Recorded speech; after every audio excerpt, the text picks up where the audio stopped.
All right, hello everyone, and peace of Christ to all of you. And we welcome everybody here, including the Muslims, to be with us. And let us see if who is here is holding the truth.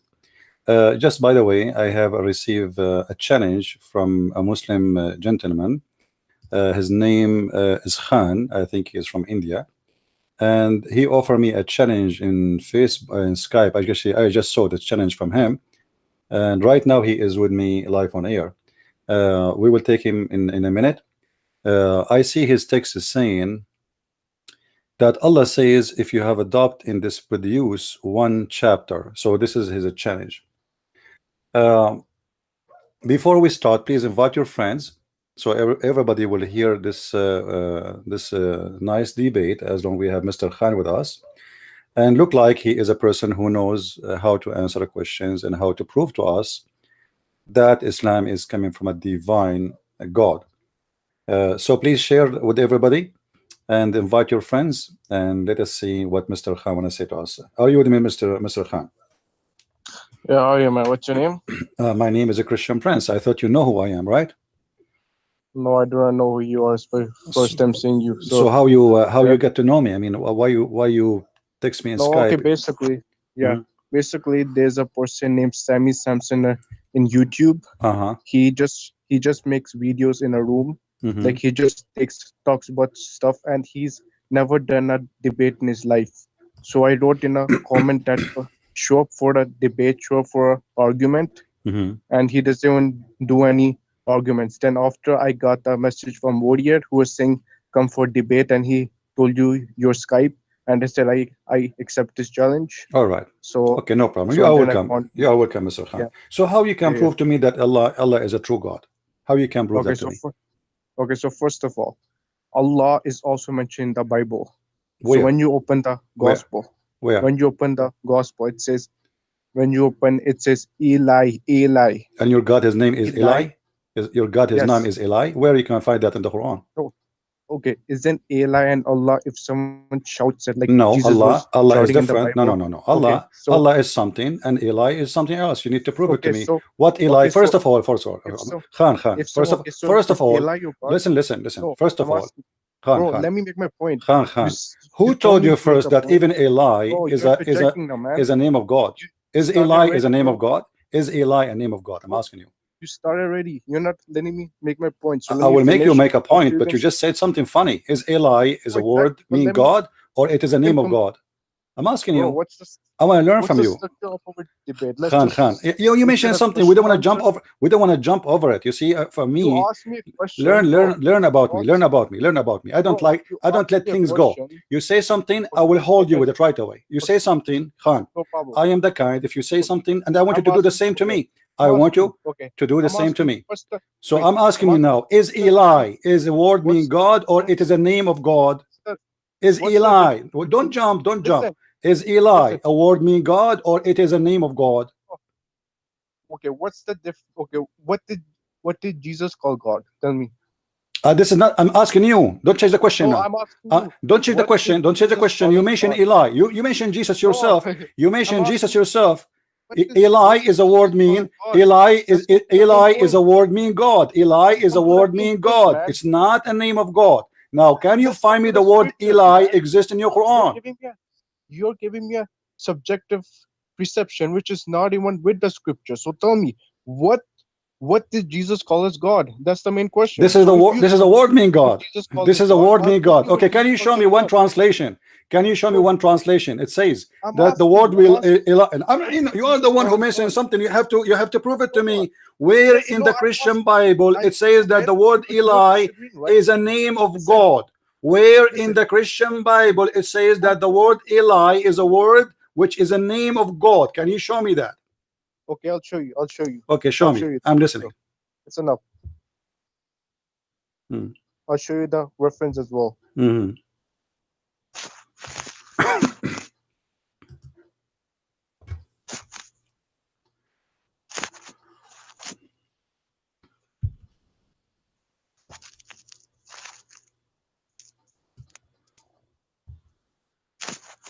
Do you need to call a friend? Wait, hold on 1 second.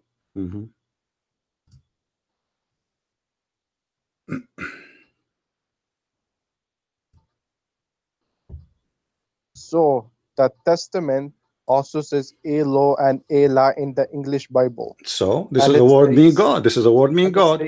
Okay, this is not a name, my friend. This is not a name. The question is, we know where Eli come in. Let me teach you something. Let me teach you something, Khan. Let me teach you something. Let me teach you something. Okay, if we go and read the verse in the Bible, what that word mean? What that word mean? Okay, I'm asking you, is it a name or it's a God? Why you don't want to answer? Is that a word? Is that a word mean it's a name? I want a final answer from you. I want, listen, no, I will not let you finish. Here, you see, I am a Christian prince. I don't just debate like others. I hold you with your words. You are a man. I am a man. You are not a kid. So you said to me, Eli is the name of Allah. Is your God Allah? His name is Eli. Where do you get from? You know what? Let me make a challenge for you. Let me make a challenge for you. Can you prove to me once in the Quran the word Eli is appearing? Can you show me the word? If the word Eli is the name of Allah, listen, Khan, listen. We are not kids. We can't debate by shouting. We can't debate by shouting. People, they want to hear your answer. I'm trying just to get an answer from you. Don't just shout. Can you show me one verse in the Quran? It says that Allah, His name is Eli. I want to see it. Can you show me one verse in the Quran? Where in the Quran we can find Allah saying, my name is Eli? You Muslims have 99 names for Allah. Listen, this is a challenge. I want to show everybody that you Muslims, especially from India and Pakistan, you have no idea what I'm talking about. You have 99 names. Don't talk like, listen, Abdul, don't speak like Zakir Naik to me. We cannot talk at the same time. Can you show me the word Eli in the 99 names of Allah? If we open right now a Muslim website showing the 99 names, can you show me the word Eli? The mic is yours. I'm listening. I'm showing you, but you're not listening. Where? Show me. That's the problem. Go ahead. I'm telling you. What did Jesus call as God? Jesus called Eli, Nama Sabachthana. This is what Jesus said. Do you know what? Okay, what? Translate. Okay, translate. Jesus called as God. Translate. No. What the word mean? Eli. What mashbaqtani? Translate for me. Translate for me. What is that? You know that translation. What are you asking me for? Yourself? You see. Are we a bunch of kids? You quote for me a verse of Jesus saying something, but you yourself, you do not know what that does mean. I'm asking you. You are the one who quoted, not me. Don't tell me you are the one. Listen, Abdul. What's wrong with those Abduls? Each time I get an Abdul, he don't want to answer. What's wrong with you? Oh, what I'm asking you, translate for me the verse you just quote for me. I'm listening. The mic is yours.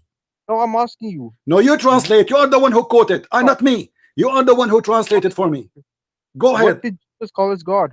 You just say it. You just say that. Don't repeat yourself like a crazy man in front of the mirror. I'm asking you now. Translate the verse. Translate the verse for me. Translate the verse for me. What that verse mean? Why wouldn't Jesus forbid saying this name for? Why? Abdul, first of all, this is not a name. I just told you this is a word meaning God. This is a word meaning God. This is a word meaning God. Are you stupid or what? Are you a stupid or what? I'm asking you, can you read the translation for me? Can you? It is a word mean God. It's not a name of God. Now, I'm asking you, where you can find, even if Eli, lima shabaqtani, can we find that in the Quran? Can you show it to me? Okay, why? It's the Bible. Why do you want in the Quran for? Jesus because you said Allah is in the Bible, you idiot. What's wrong with you? Yes, if someone Allah matches with Allah. No, it doesn't match. Doesn't match. What is Allah and Allah? What are you talking about? Allah is Il. Ishmael. Let me teach you. Shut up. In the Quran, if we go right now, you will see your fake God. You don't talk because I muted you. You are just a kid. If we go in the Quran, I will give you a mic because we cannot talk in the same time. Do you see the word Israel? The word Israel is Israel. This is a word meaning God, you idiot. Your God Allah, who is a thief, Muhammad, he stole the word from the Jews, but we cannot find anywhere that this word exists in the 99 names of Allah. If we go and check Ishmael, it's the same, Ishmael. If we ask Muhammad what Israel means, they don't know. Who is Israel? They don't know. Now the question is for you. Where we can find the word El mentioned in the Quran as a name of God? The mic is yours. No, let me finish, man. Let me finish. Go ahead. I'll prove your religion right now. I'll prove how Paul ruined your religion and the Bible is corrupted fully. No problem. No problem. We'll go to Paul one by one. Don't jump like a monkey. Don't jump like a monkey. Don't jump like a monkey. One by one. The Bible. Okay. The coming of Muhammad, peace be upon him. It's mentioned in the Bible the name of Allah itself. Where? Okay, where it's mentioned in the Bible the name of Allah. Let us finish the first one, you idiot. What's wrong with you? Abdul, where we can find, shut up, you idiot. What's wrong with you? Where we can find the name of Allah in the Bible? You quote for me El. Allah have 99 names of them and none of them is El. Can you show me the word El between the 99 names of Allah you Muslims believe in? Yes or no? Yes or no? So it is not in the 99 names of Allah, correct? Do you agree? Don't talk like rubbish. I want an answer. Do you agree that if we go and look in the 99 names of Allah we will not find El? Yes or no? Oh, I'm asking you. You said Jesus is the Son of God. We don't change the topic. Don't change the topic. Where we can find Allah in the Bible? You idiot. What's wrong with you? Why Allah never said El? Why Allah never said I am El? Where we can find in the Quran Allah saying I am El? Bible tells people to lie. If you open when God is referring to Ahab, are you going to jump like monkeys? Are you going to jump like monkeys from topic to topic? You are a monkey. Are you Zakir Naik? Listen, Abdul. The Bible teaches people to lie, and Allah is mentioned in the Bible. If you go and look in chapter 10 of chapter 13 of the book of the it said the Muhammadim. Don't be stupid with me. We finish topic by topic. I will spank you and I will make you read before you leave. Now show me where is the word Allah in the Bible and show it to me in the Quran. I'm listening. Jesus says, my Father is greater than I. Then don't change the topic. Don't change the topic. Don't change the topic, potato. Don't change the topic, potato. You are a potato. You are a potato. You are a coward. Why you are jumping from topic to topic? Aren't you a coward? Okay, hold on. Which topic you want? Which topic you want? Choose one. Which one you want? I want the topic where I make my point. Which one? If you interject me, I'm gonna go points. Stupid. I'm gonna go without you are a stupid liar like your prophet. Give me a topic you choose and promise me. Promise me. You will not promise me. Hold on, stupid donkey. I cannot find a Muslim is not a donkey. I'm asking you choose a topic and don't jump. And you promise me you will not move until we finish. Can you promise that? 5 minutes each, okay? Can you promise that? Can you promise that? Get lost. So I don't care. Get lost. Get lost. Stupid idiot. Are you going to quote for me a Muslim website? You jump from topic to topic, you donkey.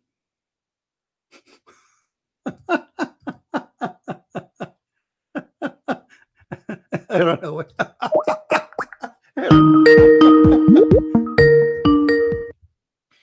Listen, Khan. Yeah. Are you a kid or a man? Are you a kid or a man? Are you a kid or a man? Choose a topic. Okay, choose a topic. Okay, the topic is what is the truth, Islam or Christianity? This is the okay. No, choose a question. If you okay, no problem. You promise. You promise me. You promise me. You will not jump from topic to topic unless we finish the first one. So what is the first? What is the first topic you want to talk about? What is the first topic? Don't stop. Stop, donkey. Stop talking. You are a redneck with words. I'm not listening. I cannot hear you. I want first to know the topic. What the topic you want to ask me, and you promise me you will not change the topic until we finish it. The mic is yours. You need to promise me you don't interject me, because if you interject, if you change the topic, I will mute you. I don't like kids. I'm not a kid. I am a man. Now, what is the topic? Okay, what is the topic you want to talk about? Choose the question. The first question. What is the first question? What is the first question? Choose a question and promise me you will not change until we finish it. Choose a question. How can a topic change if the whole discussion is about what is the truth? Because we have to finish the first question. If you say something, Abdul. Okay, let me ask you. Okay. Let us see. No. Hold on. Let us see how Allah can be God, but yet He says women she have a sperm coming from her ribs. Go ahead.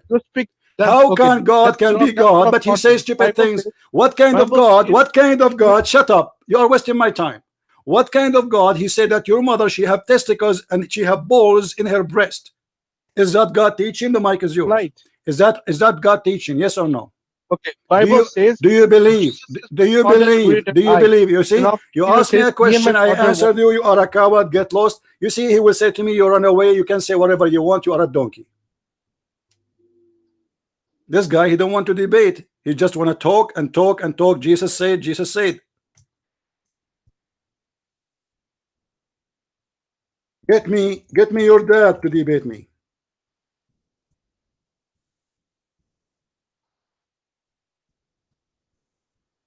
And now you are recorded in YouTube and everybody will laugh at you.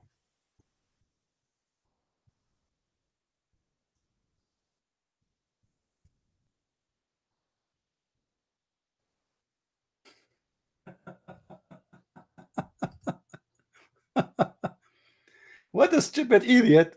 I mean, what is the debate? Jesus said, he will keep talking, Jesus said. Are you going to have a debate? You ask me and I ask you, or we are going to talk only? I will give him one more chance. Last chance to this coward. Listen, Potato. Listen. Breathe before we start talking. Before you start talking. What about we make an agreement, me and you, that one question from you and one question from me, and we will not jump to the second question until we finish the first question, and maximum for each question is 5 minutes to be answered. I will give you the chance to give me the first question. The mic is yours. So the reference. Give me your first question. The reference is in Kings. Give me the first question. Give me the first question. Give me the first question. Are you listening? Okay, yes, I've made it. What is the question? Let me finish, right? What is the question? What is the question?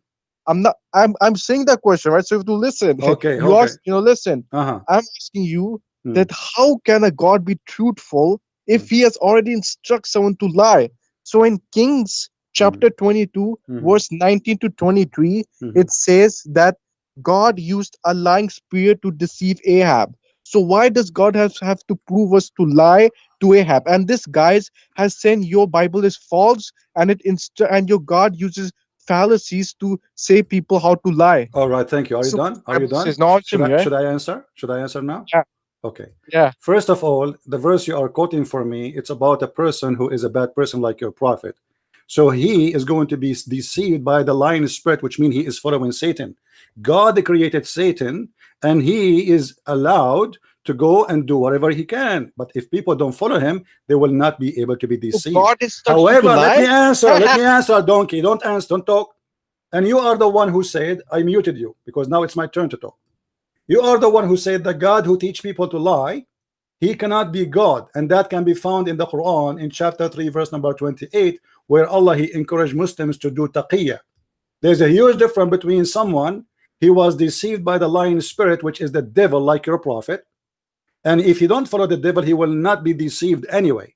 And someone he claimed to be God, but yet he is teaching the Muslims to lie to their enemies and to lie to their friends and to lie to their family. You're a prophet, he said, you can lie in 3 cases: to your family, which means your wife and your children, to your friends, and to your enemy.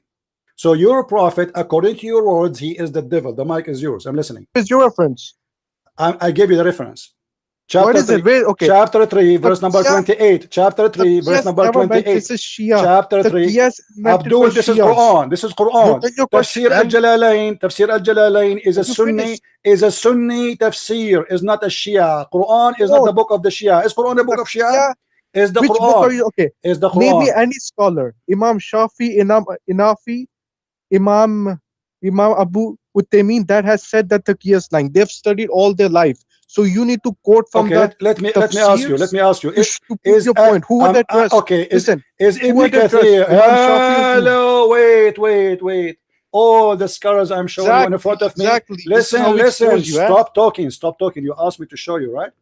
Al-Jalalain in front of your eyes. He is a Sunni scholar. Yes or no? Who?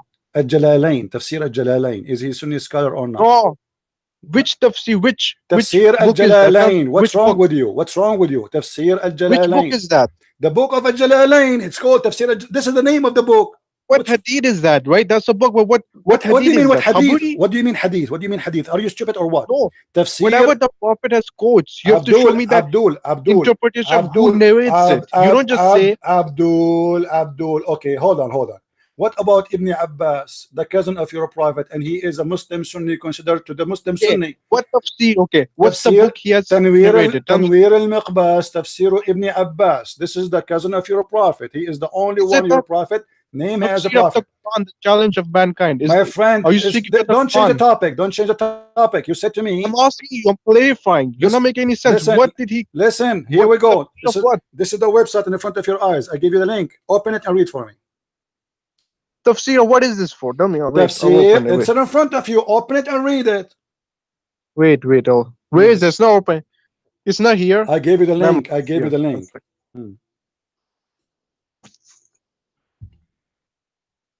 Please, guys, invite your friends. We have Mr. Khan. He is a scholar. He have 10 degrees in Islam and 7 degrees in Christianity and 1 degrees in cooking camel urine. Let us see what he will do now. He will change the topic. How does this prove lying? I've proved to you Matthew. Answer. I answered you. This is God. This is God. Instructed. The verse. Don't change the topic. Don't change the topic. You said to me, "Shut up, you idiot." What's wrong with you? Stupid donkey. And people play me. Why I call Muslims donkeys? You said to me, show me where it says that, and show me the tafsir, and now I give it the tafsir. Supposedly you will read it. Why you are jumping to Matthew? Read it, and then you can tell me about Matthew. I like to listen about Matthew, but first I want you to read this, because you are the one who said the God who teach people to lie is not God. You are the one who said that, not me. And this is Tafsir Ibn Abbas for the Muslim Sunni. This is not for the Shia, and the Quran is not the book of the Shia. This is in the Quran. Now I'm listening. The mic is yours. Read for us. This proves nothing for lying. How does it prove it? Read it. Okay, read it for us. Read it. Read it. It never proves someone to lie. How does it prove it? Okay, here we go. Let us see if it says that. It says that the Muslims cannot take the non-Muslims as a friends or protectors unless what? Unless you guard yourself against them. Save yourself from them taking it as weird security. Saving yourself from them by speaking, by speaking in a friendly way toward them while your heart dislike this. So you speak to me in a friendly way, but your heart, you hate me. Why you do that? Yes, because you're a liar. You're a liar. That's why. So you guys, did you hear it? Did you hear it? Because I am a liar, he is allowed to lie to me? Bible, your Bible is the biggest taqiyya in the world. You know how? Because this book instructs to lie to Ahab. This is the biggest taqiyya ever. I answer you. Exactly. I answer you. Okay, what about your prophet saying they can lie to your wife? What does that mean? Okay, where? Show me the hadith. Show me the interpretation. Show me the 4 schools of thought. Show me that challenge. Oh, for a school of thoughts. Yeah, they have studied all the lives. All right. Hold on. The Bible. Hold on. Hold your horses. Okay. Bro, this is the hadith in the front of me. It says that the prophet has stopped talking. Stop talking. Breathe. Here we go. This is your prophet. Can you see that? Can you see YouTube with me? Can you see YouTube? I want you to look at YouTube, please, so you can see the screen with me and you can read. This is your prophet. I'm just discussing. I don't believe in false channels like yours. What channel? What channel? I'm not showing you any channel. I'm showing you the hadith. Yeah, okay, yeah, I'm showing you the hadith. So what are you talking about? What are you talking about? Listen. I'm talking about you are saying the prophet instructs us to lie. All right. Show me proof where it's written. I'm showing you. Here we go. Read with me. Yeah. Read with me. You read. Okay, where is it? 1 second. Read with me. Send it on Skype. It is not lawful to lie except in 3 cases. Who said that? The Messenger of Allah. Jami'ut Tirmidhi. The hadith is Sahih. And this is the link. What's the three cases? Open and read. Open and read. Here we go. This is the link. What's the three cases? Open and read. Does it say that your prophet, he said you can lie to your wife, you can lie during the war, and you can lie to between people, which means between your friends? Okay. What do the 4 schools of thought who've studied all their You life? tell me. Don't tell me what the school of thought. You tell me. This is Muslim Sunni. You tell me. Okay, show me Abdul, what the Muslim school of thought said about this. Show me. No. Show you what? You are the one who answer me now. It's your turn to answer me. I did hit you with my question. Now you show me the school of thought, what they said about this.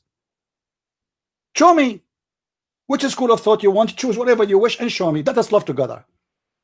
I will make you the joke of everybody. I will make you today the joke of everybody in YouTube. You are recorded and this video will spread all over. Answer me. What is the school of thought? Don't change the topic. Listen. Don't change the topic. Show me the school of thought. No, I insist. No, I insist. You are the one who mentioned the school of thought. I insist. I want the school of thought. I want the school of thought. I want the school of thought. I want the school of thought. I want the school of thought. I will not let you go without showing me, because the school of thought will make you shish kebab. You are the one who said what the school of thought showed about this. Why you don't want to show me? Show me so we can laugh together. The mic is yours.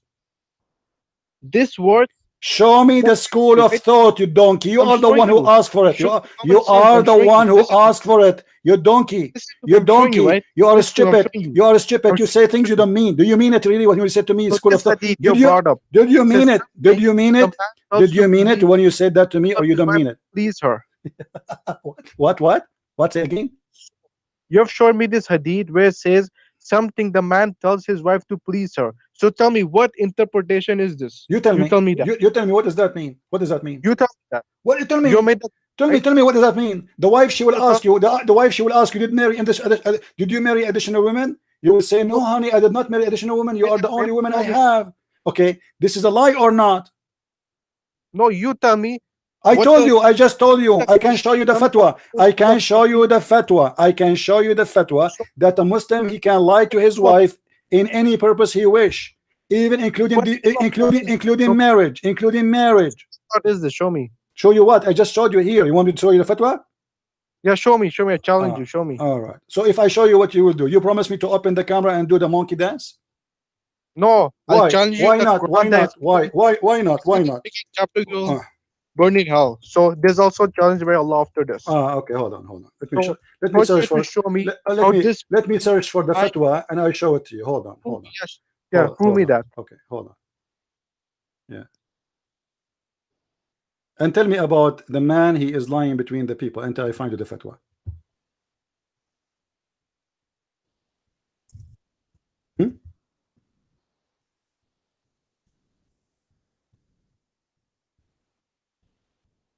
Are you there? Yeah, speak.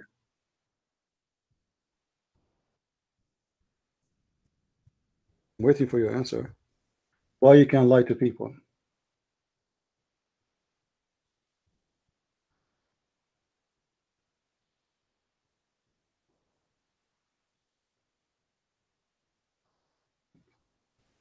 I'm waiting. Yeah. Bro. Yeah. Yes. What do the 4 schools of thought mention in this? Bring me. You are the one who mentioned it, because you are the one who taught me about it. Yeah, I just learned about this from you. So I just learned. Means I just learned about this from you. Your Bible. I want you to show me the school of thought. In all senses, okay. Okay. Here it mentioned that you're not.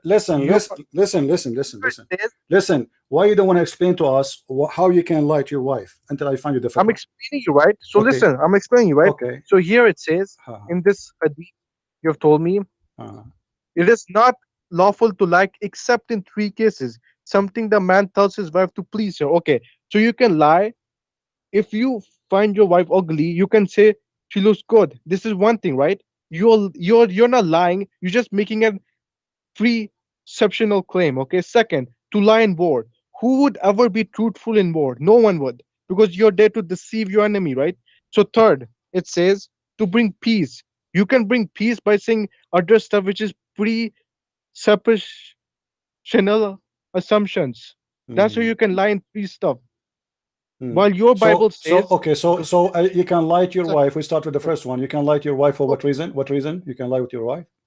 now coming to your Bible, it says God has instructed Ahab. Don't go to my Bible first. We finish. I answered you about the Bible already. You need to answer me about this hadith. I showed you Quran. I showed you hadith. Why Allah saying that the prophet, which is why Allah, why Muhammad, why the God Allah, he says, why the God Allah Muhammad, he says that the man he can lie to his wife. Why?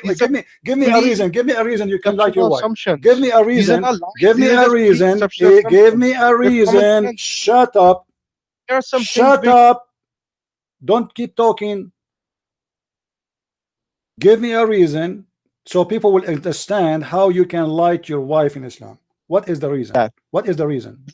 Life also works here. There's only three places. While in the Bible, your God. Don't change the topic. Don't change the topic. Don't change the topic. Don't change the topic. We will go to the. We will go to the Bible. We will go finish this one. Abdul, you promised me. You promised me if I show you, you will answer. You said nowhere it says the prophet you can lie. Now your prophet, he said you can lie to your wife. You cannot lie. Explain to us how you can lie to your wife. How you can lie? How you can lie to your wife? How you can lie to? I answered you about. I answered you about that already. Don't repeat it again. It's boring. It is boring. You are repeating the same question again. Why your prophet saying you can lie to your wife? I want an answer. Well, I'm telling you, you can, because there's such circumstances where you want to please. Like someone. What? Like what? Like what? Give us an example. Give us an example. Okay. For example, your wife makes food, right? You don't like the food, but you're saying it's good. That's one exception where you can lie, because there are some relationships which have to have a bond with it, some preceptional assumptions. No, second thing, in war, it's common sense to lie in war. Who would say the truth to deceive the enemy? Okay. Third, okay, hold on. So is that the only case? Is that the only case? Is that the only case in Islam you can lie to your wife about marriage? So it's only about food. Okay, I found the fatwa. I found the fatwa. Shut up. I found the fatwa about lying to your wife about marriage. Potato, shut up. You asked me to show you the fatwa where it says you can even lie about marrying a new wife, and the fatwa now is in the front of me. I want you to open the fatwa and I want you to read for me what the fatwa say. What do you say? Are you going to deny it now? You challenge me to find with the fatwa that you can lie to your wife, including about your marriage. Now I'm listening. Read it for us. Read it for us. Read the fatwa. No, read the words over. I just gave you the link. Read it for us. Fatwa makes sense. Doesn't make sense. Islam makes sense. Islam. Your prophet said you can lie to your wife to make her happy, right?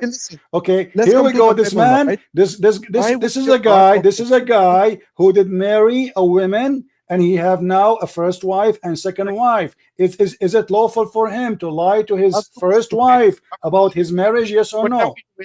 Yes or no? What time are you available? Don't tell me you will run. What time are you available? I'm available. I'm available all the time. Read for me the fatwa first.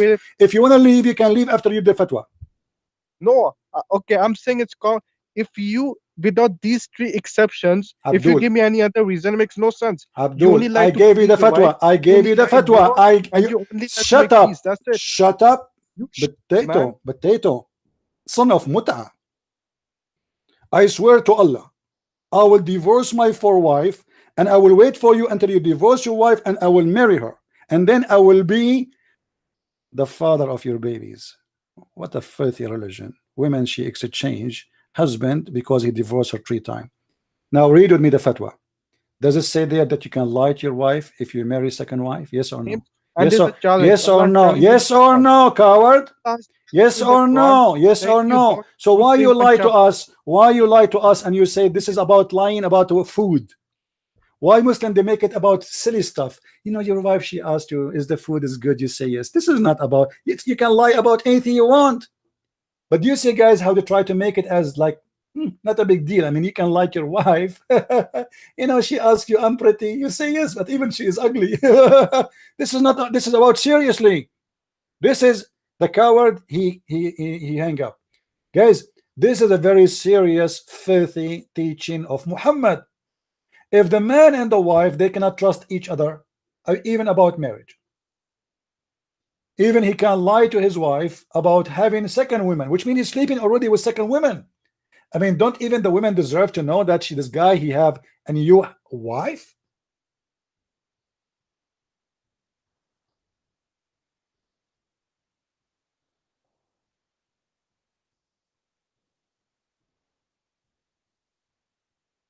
What's wrong with you? What kind of religion allowed in the man to lie even about his marriage? This is why the coward he run away. Which time you are available? You know, those people, they think they can say things to me and they can get away with it. This is you cannot do that with a Christian prince. You cannot do that with me.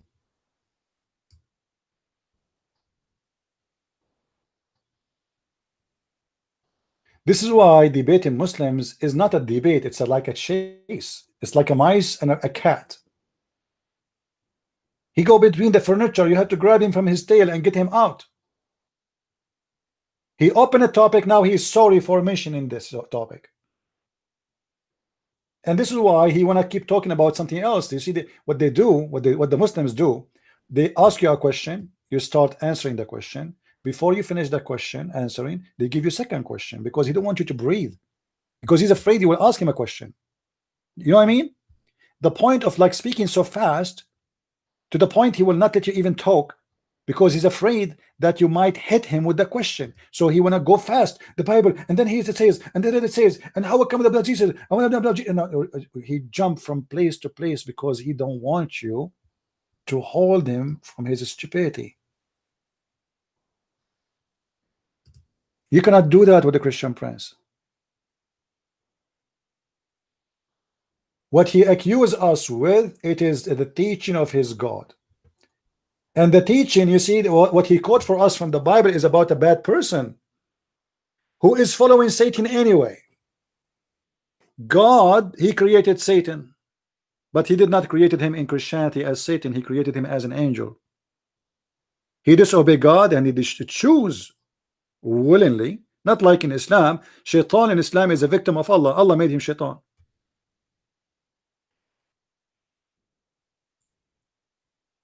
Here we have God teaching us bad ethic, and this is what I wanted to talk about today actually. Why Allah cannot be God. This is bad ethic. This is the most important thing, to reject Islam religion, to reject Muhammad as a prophet, and to reject the false God, the pagan God, Allah as God. What kind of God he teach you and teach your wife? Because let me ask the Muslim question. Can the man only lie to his wife, or the wife can lie to her husband? You know what I mean, guys? The Muslim, they will say to you, oh, the wife, she can lie to her husband too. I mean, what kind of marriage this marriage is? The base of any society is the family. If the family is corrupt and based on lying to each other, what kind of society this society is?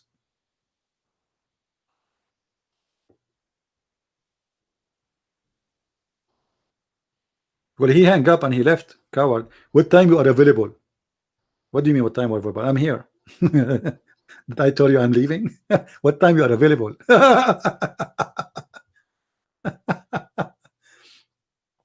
The first thing you will learn about Islam, proving that it cannot be from God, for this is not an ethical religion. As you see, you can lie. You see, I can understand that you are lying in the case of the war, you know, like the enemy capture you and you will not tell the truth, otherwise you will hurt your friends, your country, no problem. But lying to your wife and lying to your friends, who's left? Can we fix a society by lying? Can we fix any society by lying? Muhammad is giving us a solution to fix the society, supposedly, to make things work. Supposedly this is the purpose of this. Can I make my family better family by lying to my family? What's wrong if my wife, she made a food is not tasty, I say to her, oh, too much salt? What's wrong with that? Because if you lie now, tomorrow she will make the same cooking the same way, and you will eat the same shit. Excuse me. Is that correct, guys? What the point of this lying? Why you don't tell me that my cooking today was bad? What's wrong with that? Tell me. It's not a crime to tell the truth. Are you getting my point? He gave us an example. We will go with his example. Your wife, she cooked for you, tastes like garbage. Honey, do you like my cooking? Oh yeah, yeah, sure, lovely, yummy, yummy. Man, and like inside you say, what the heck? This is tastes like shit. Excuse my language. She will do it the same second day for you because you just said it's so yummy. I mean, how? What a stupid answer. How you can fix life by lying? You know the what Jesus says about lying.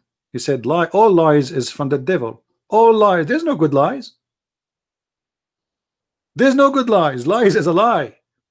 In Islam, Muhammad, he is teaching us that those are good lies. And what is the good lies? Is to lie to your wife to please her. And this is why we see a fatwa that a man, he can lie to his wife if he have a second wife and the third wife, which means he lied to the first one, he lied to the second one, he lied to all of them. He will tell each one of them that she is the only wife he have, but in fact he is sleeping with 4.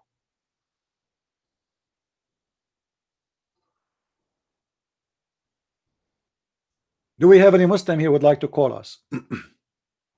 So the first thing we learn about Islam is a religion teaching bad ethic, and lying is one of the bad ethic of Islam. As you see, Islam teaching the Muslim that you can speak to non-Muslims, which mean Hindus, Buddhas, Christians, Jewish, atheists, doesn't matter.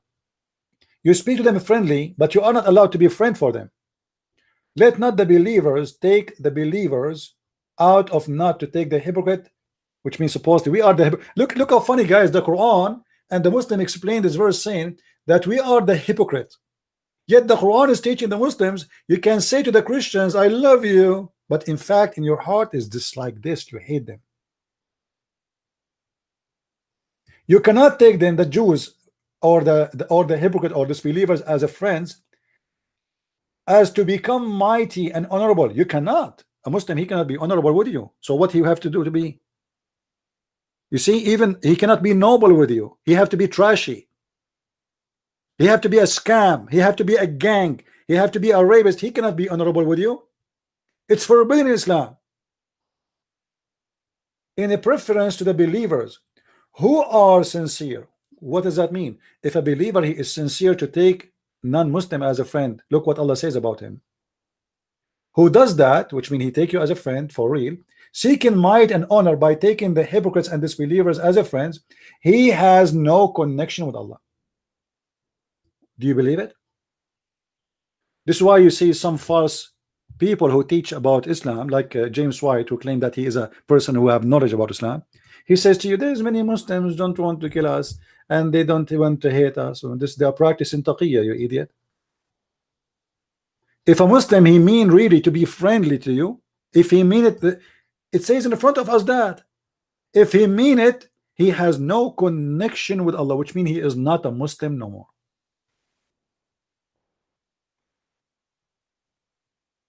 Do you see it?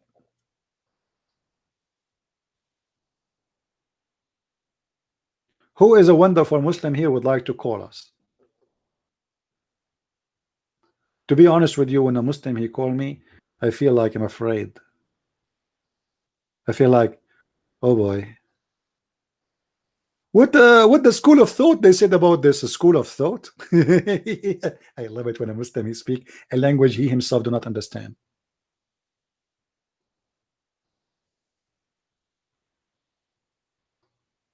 So what the Quran teach a bad ethic. You can speak to Christians in a friendly way.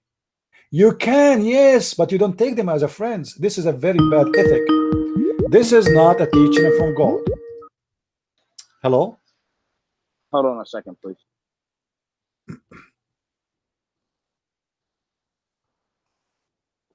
Well, call me when you are ready. Don't tell me hold on a second.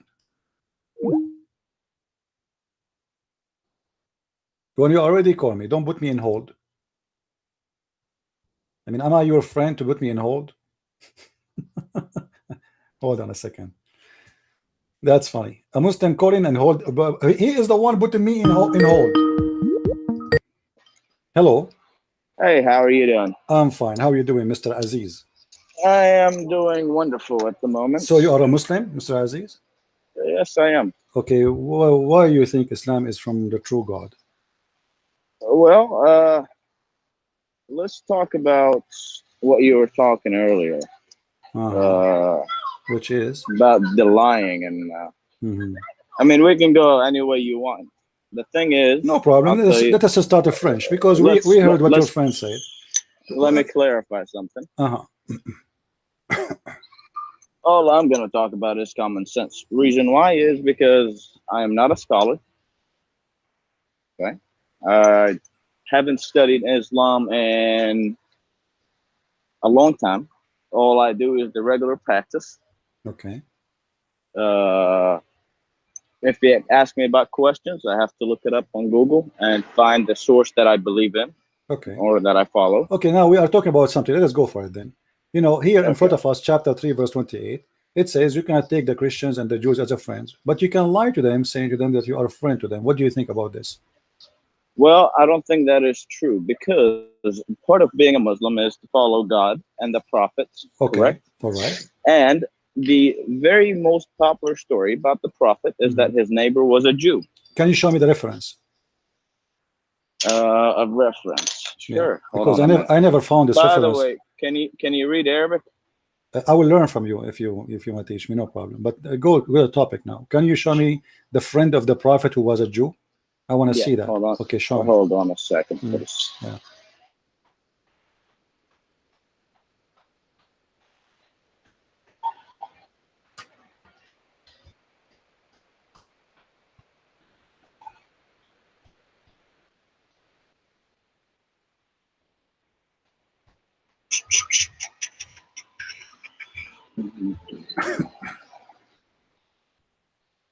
Okay. Should I give you the thing is should I just send you a link on you can show Skype? you can show me a link so we can show it to everybody in the screen, no problem. All right.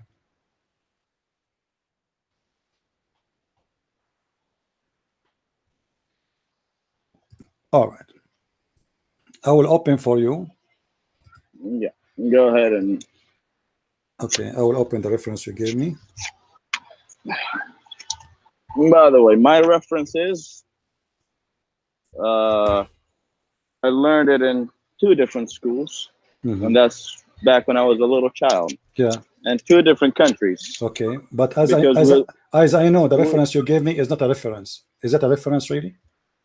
I don't know. What do you mean by a reference? You gave me a link. What is the reference for the story of the Jew? Hold on. And the prophet at their own school of learning aimed they would decide and worship, educate themselves. There is no compulsion in religion. Well, I thought you want to tell me the reference about the Jew, because that reference, my friend, is a lie. Do you know that? The Muslims, how can it be a lie? Well, it's a lie. Give me the reference then. It's a lie. Give me the reference. I will give you 10 years to find the reference about that story. What do you say? Well, it is in the Sirah of Muhammad. Show it to me. Do you really want to read the Sirah of Muhammad? My friend, we are here to. You said to me, you are the one who said to me. That's what I'm asking. Aziz, you are the one who said to me, I am not a scholar, but I have a common sense. And now you mentioned to me common sense. You said to me, there's a story. There is a story. Then you need to show me the story. What I know about this story is a fabrication. There's no reference of it. Okay, well then there's no point. There's no point to mention it. Then don't go there. Then you win the point. Okay, no problem. Then you said to me that there is a verse in the Quran that says there's no compulsion in Islam, correct? Okay, what this verse is about? What chapter? What verse? That's what it says in the source. Where? What chapter? You are reading for me, right? Chapter 2. Just to be sure, we are reading the same thing. It says, let's see. Let me go in there. chapter 2, ayah 256. Correct. Okay. But this verse, my friend, is about the opposite. It's about a group of people don't want to allow their children to convert to Islam. So the Prophet, he said, you cannot force them not to convert to Islam. This is not about forcing people not to convert to Islam. It's about forcing people not to accept Islam. Which means if you are a Christian and you have a son who want to convert to Islam, Muhammad saying to him, you cannot force your children into a religion he don't want. But the Prophet, he said, the one who changed his religion, kill him. Is that correct? That is correct. Okay. Yeah. So that means this verse doesn't go for the Muslims. This verse must be about something else. Because if you change your religion, you are going to be killed. So here, some of those people. Okay, my friend. I don't want to interrupt. Yeah. Go ahead. You see, you said you speak Arabic, right? And this is Tafsir Ibn Abbas. There is no conclusion in religion. No one from among the people of the book and the pagans should be recorded to believe in the divine of the oneness of Allah after the Arab embrace Islam.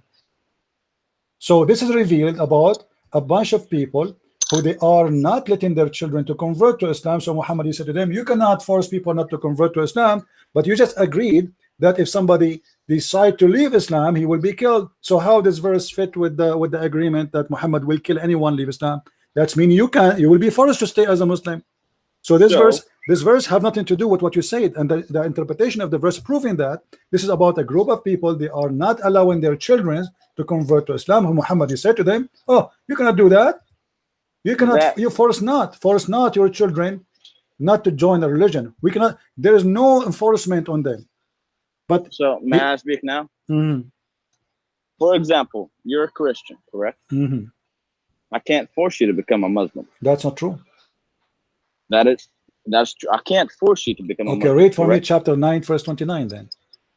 I can't read. I'm working at the moment.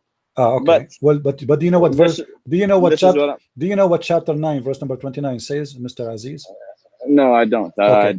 Let me help you. I don't remember. No problem. No problem. You are an Arab, as I understand, correct? Yes, I am. All right. You know Ibn Kathir, correct? Ibn Kathir? Yes. Yes, I've heard of him. Is he trustworthy for you, or he is not? I don't know who he is. I've heard of him, but I don't know who he is. Which scholar you agree with? Which scholar is yours? Your favorite? I don't have a favorite. You have to give me something. Then should we go to Ibn Kathir then? Just look up whatever you want. Okay, no problem. You see, I'm just trying to help you. You see, in your statement. Okay, you said we cannot force you to convert to Islam. This is not what the Quran says. In chapter 9, verse number 29, it says that Allah, he ordered the Muslims to fight and to kill the Christians and the Jews unless they pay jizya or they convert to Islam. And this jizya have to be done with humiliation and have to be subdued, disgraced. Read with me carefully. I don't know if you can see my screen. Can you see my screen, my friend? I can't. No, actually. Okay, let me give you a link. Is that okay? Okay, go ahead. I give you a link. Yeah, that's fine. Okay, you can open it from your side, I guess, right? Yeah, I can, because I'm calling from my phone. So yeah, I can. Can you open it for me? I'll read for me, please. Yeah, hold on a second. Go down where it says the order to fight people of the scriptures until they give the jizya. Let's see.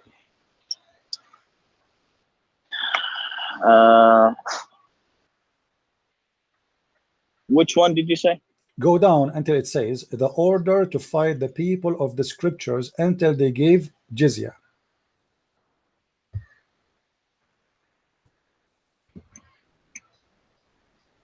Okay.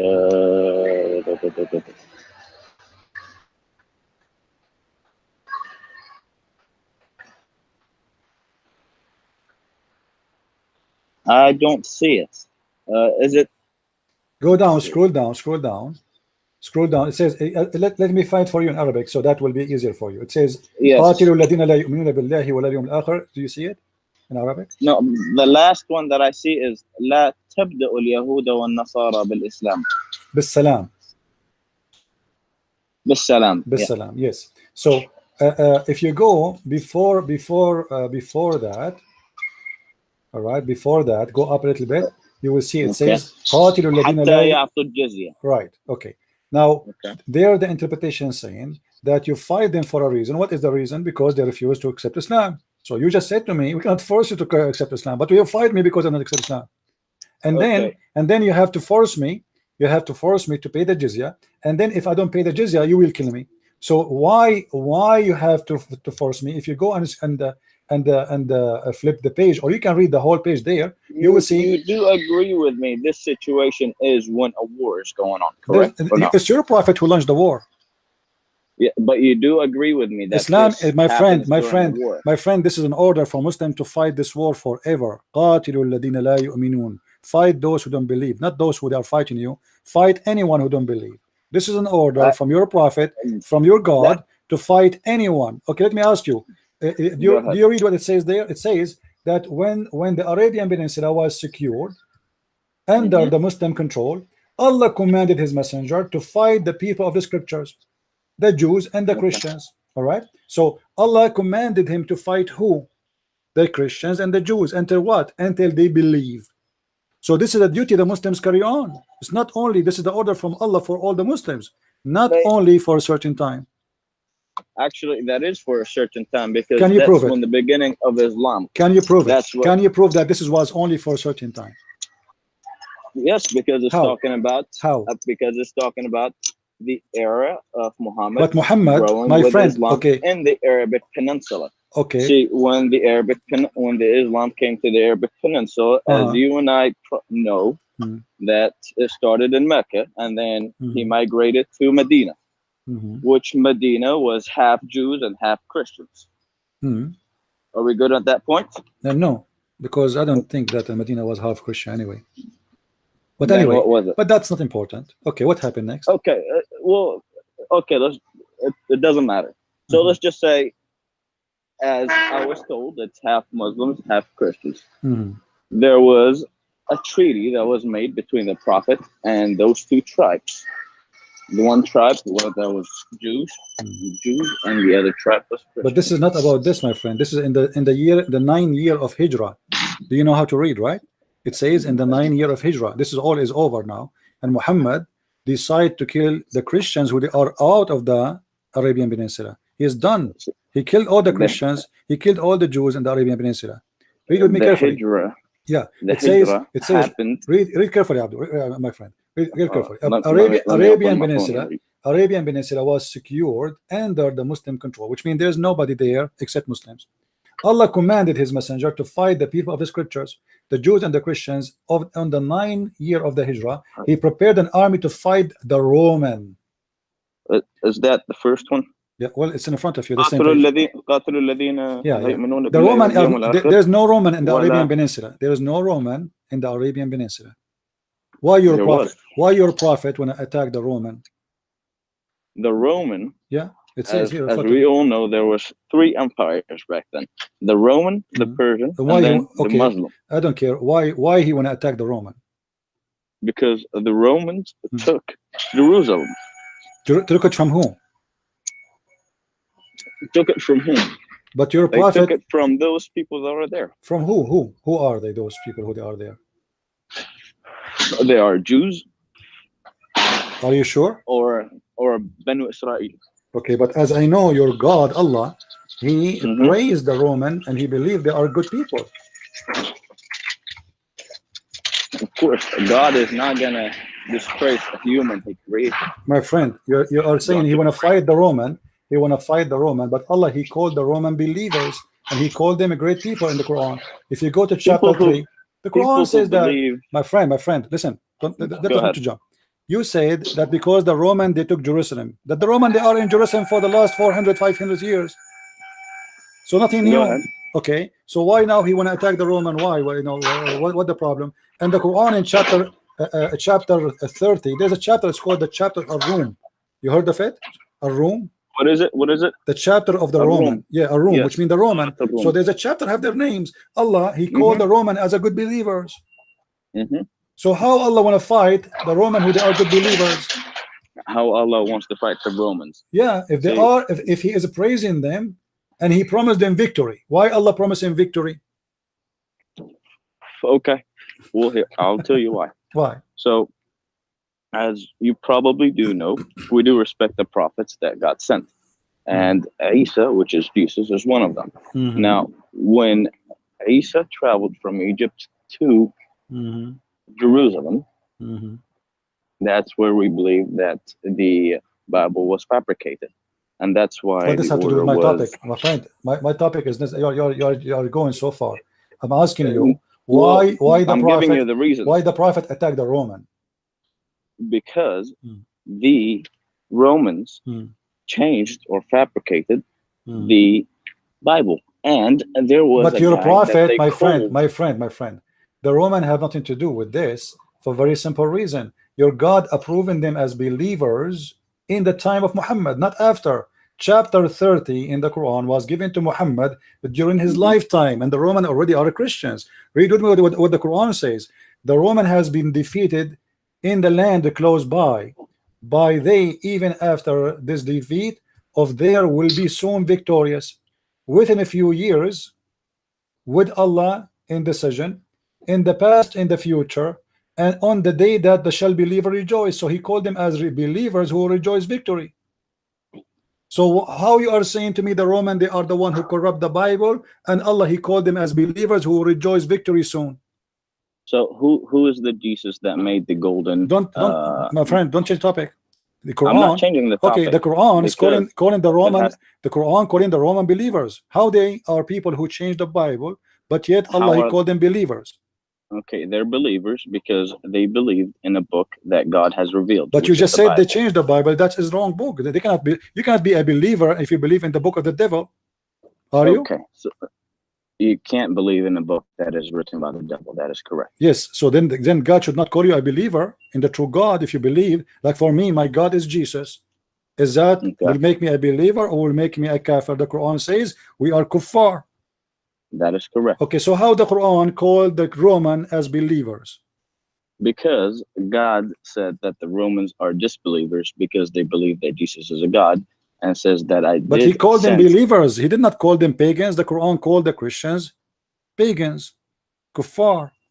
Yes. And so why he is happy? He's saying those Roman, they will be victorious and the believers will rejoice. Why he's happy for them to be victorious? If Muhammad, he want to kill them all, and the Romans should be killed for changing the Bible. So why Allah saying, oh, they will don't worry, be happy, they will be victorious and the believers will rejoice? 1 second, please.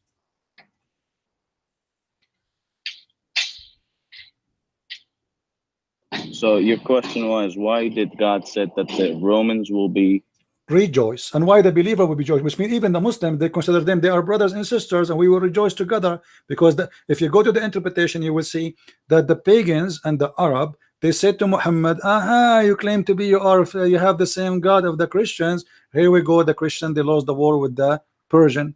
So Muhammad, he got them a verse back saying, no, hold on, those believers will rejoice victory soon again.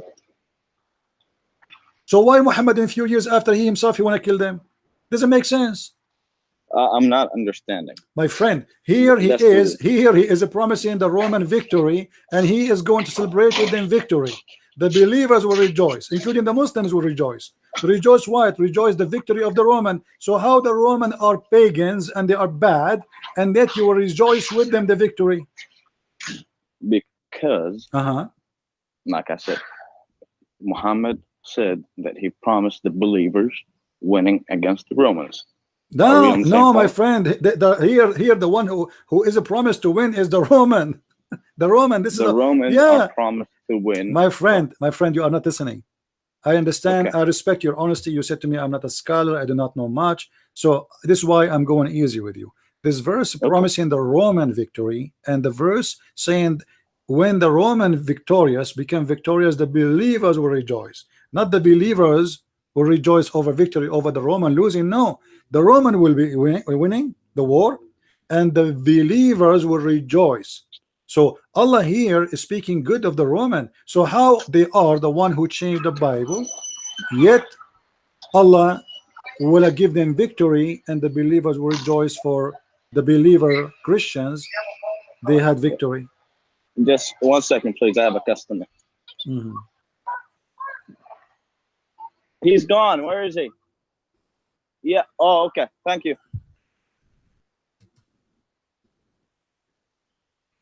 Okay, sorry. No problem. There's going to be a lot of interruption because I am at work right now. I understand. No problem. Yeah. You know, it looked like this topic is complicated for you. Let's make it simple for you. You said to me something about the Bible is being corrupt. What Bible is corrupt? Okay. What Bible of Allah is corrupt? Well, if the Bible is not corrupted. No, I'm not asking you this. I'm asking you, which Bible is the one you believe it's corrupt? The Bible of Allah? The Bible of Allah is corrupt, yeah. Well, Allah sent the Bible, yes. Right. So it is the so it is the Bible of Allah is corrupt. Yes. Okay. You as a Muslim, how for God's sake you accept that you have a God, his name is Allah, and he cannot protect his Bible? Well, that I don't know. Okay, I like this answer, but don't you just said that it is the prophet you want to attack the Roman because they changed the Bible, but it's the fault of who? Is it the fault of the man? The man is corrupt. People are corrupt. A human being is corrupt. If I have a book, I have responsibility to protect my book. As an example, I have 5, 6, 7 books.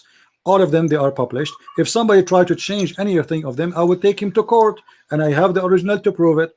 Now, this is God. His name is Allah supposedly, and he sent the book, it's called Torah, and he sent the book, it's called Injil. Why Allah is willing to protect only the Quran, but he don't want to protect the Torah and the Injil? Like the Torah and the Injil, like a yellow pages for him. It's not worth to protect them.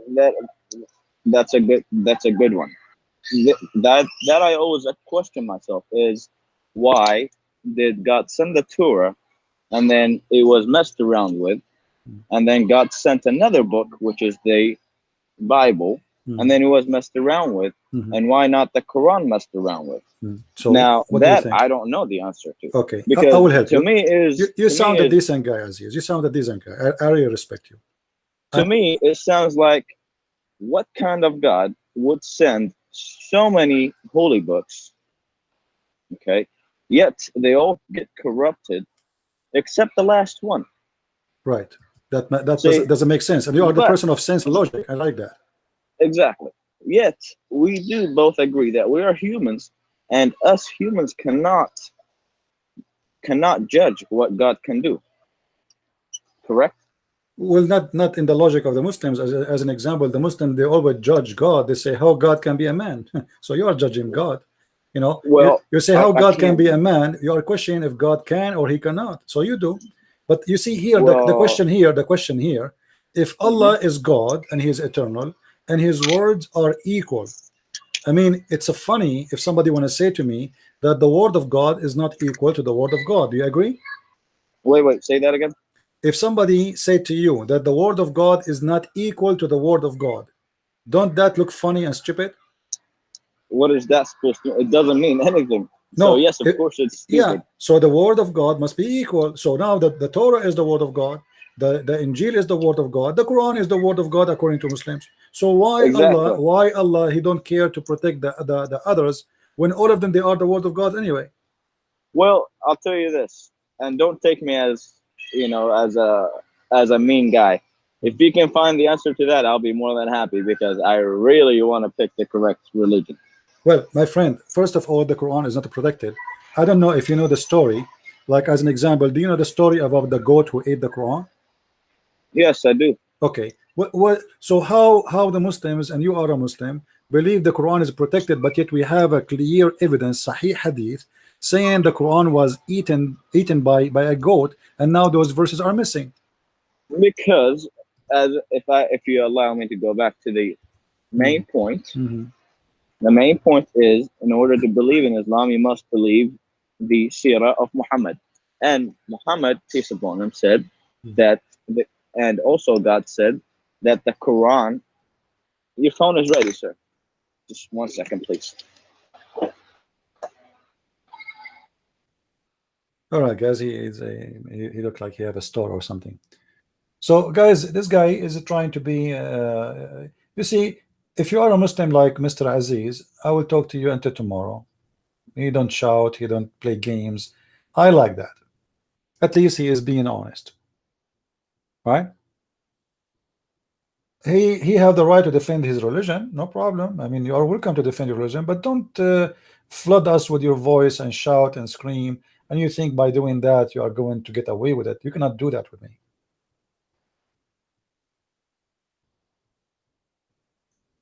He said that he don't understand really how Allah don't, or what, he will not protect the Torah and he will not protect the gospel. This guy is in his way to leave Islam. Just wait. He just admitted that there is something fishy here. Allah, he sent 124,000 prophet, yet only the Quran he want to protect, which means there's 124,000 books are gone.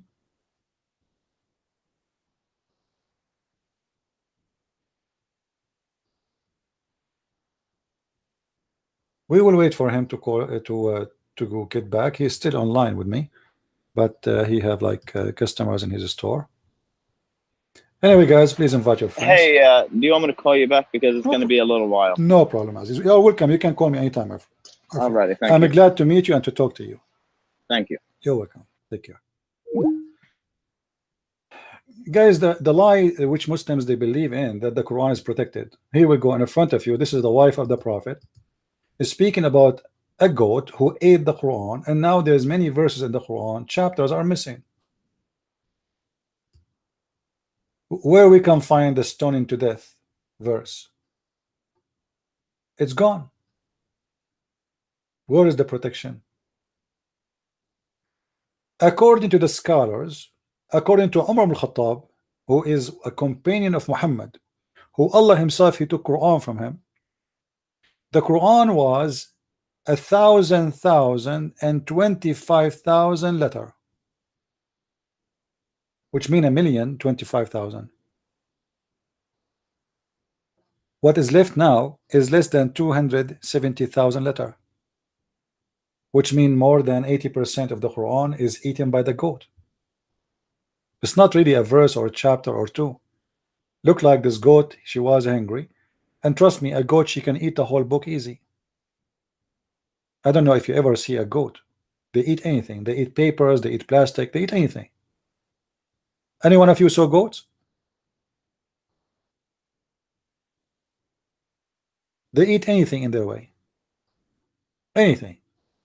This is why, you know, actually, even the word goat, I think they call it goat because she eat anything. This is why they can survive easy. You know, you can take a goat to the desert, and this is why people of the desert, they have goats. They don't have really sheep, because sheep, they need water a lot.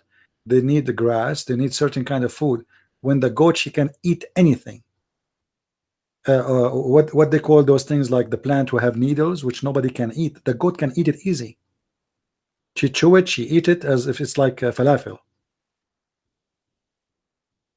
So they have a special build to survive a very tough weather.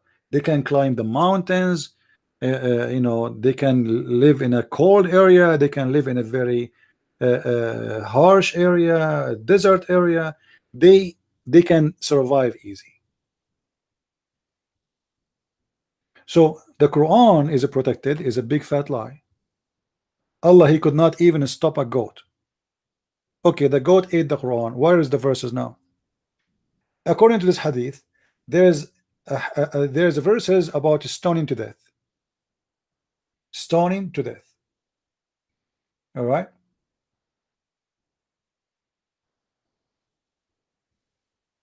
It says here the verses of stoning, which means stoning to death, are missing. This, you see here, it says the verse. Now there is no way the goat will eat a verse. I mean, imagine, guys, we have a page. The goat ate the verse. You know what I mean? Do you know what I mean? The verse is a small, tiny words. I mean, few words. The goat ate only the verse. Only this verse. So the goat ate whatever in her way, and now they are remembering the most important things. The goat ate. It is the verse of stoning. So we do not know what else is gone with it. Like the goat, there's no way she will eat only this verse and she will skip the other verse. It's not something you can lick like a yogurt in a page. The whole page is gone. So whatever in that page, at least let us say for God's sake, I mean for the sake of argument, one page. The page have in the front, the page have in the back, and there is no way two pages just a one verse.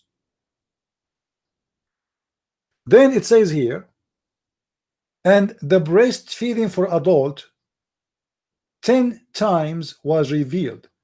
So those verses are gone too, which I wish they are there, because this is a verse where Allah, he ordered the Muslim women to give her beautiful boobs, mashallah, alhamdulillah. I wish I can do that every day. You know, actually I was thinking to open a drive-through breastfeeding in Las Vegas. Man, oh man, the Arab Muslim tourists, they will come from around the world to visit this store. Drive through breast adult feeding. You open your window. We have small windows where women, they put their boobs coming out, and you suckle, and you pay. I mean, we accept the credit card, we accept anything. This is the religion. You see, we go back to the ethic of Islam. What kind of ethical God he teach women she can give her boobs? You know, Muslim women, you cannot shake hands with them, brother, but we can shake their boobs and we can suck their nipples. And now this idiot goat, I hate her very much. She could not eat different verse. She ate my favorite verse on the Quran. I mean, look how lucky I am. You get all the Quran. All the Quran. What about eating the chapter about the ant? Huh? What about eating a chapter about vegetables? Why you choose this one? I mean, it's not even fair. I'm angry now. You don't want to see Christian Prince when he's angry.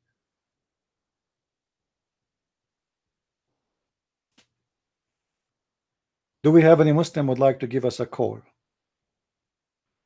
So the lie about Quran is protected is a big fat lie. Allah could not even stop a goat. And you know what? Let us say for the sake of argument, the goat ate the Quran. Let us do this. You know me. I'm very good in art, right? You know me. I'm an artist by birth. You know, when my mom, she gave birth to me, they found the pen and the paint brush in my hand. You believe it? Yeah, I don't know where I get them from, but they found it in my hand. It's a true story. You can find it in Sahih Bukhari. So if we go and we say that there was a goat, this is a goat.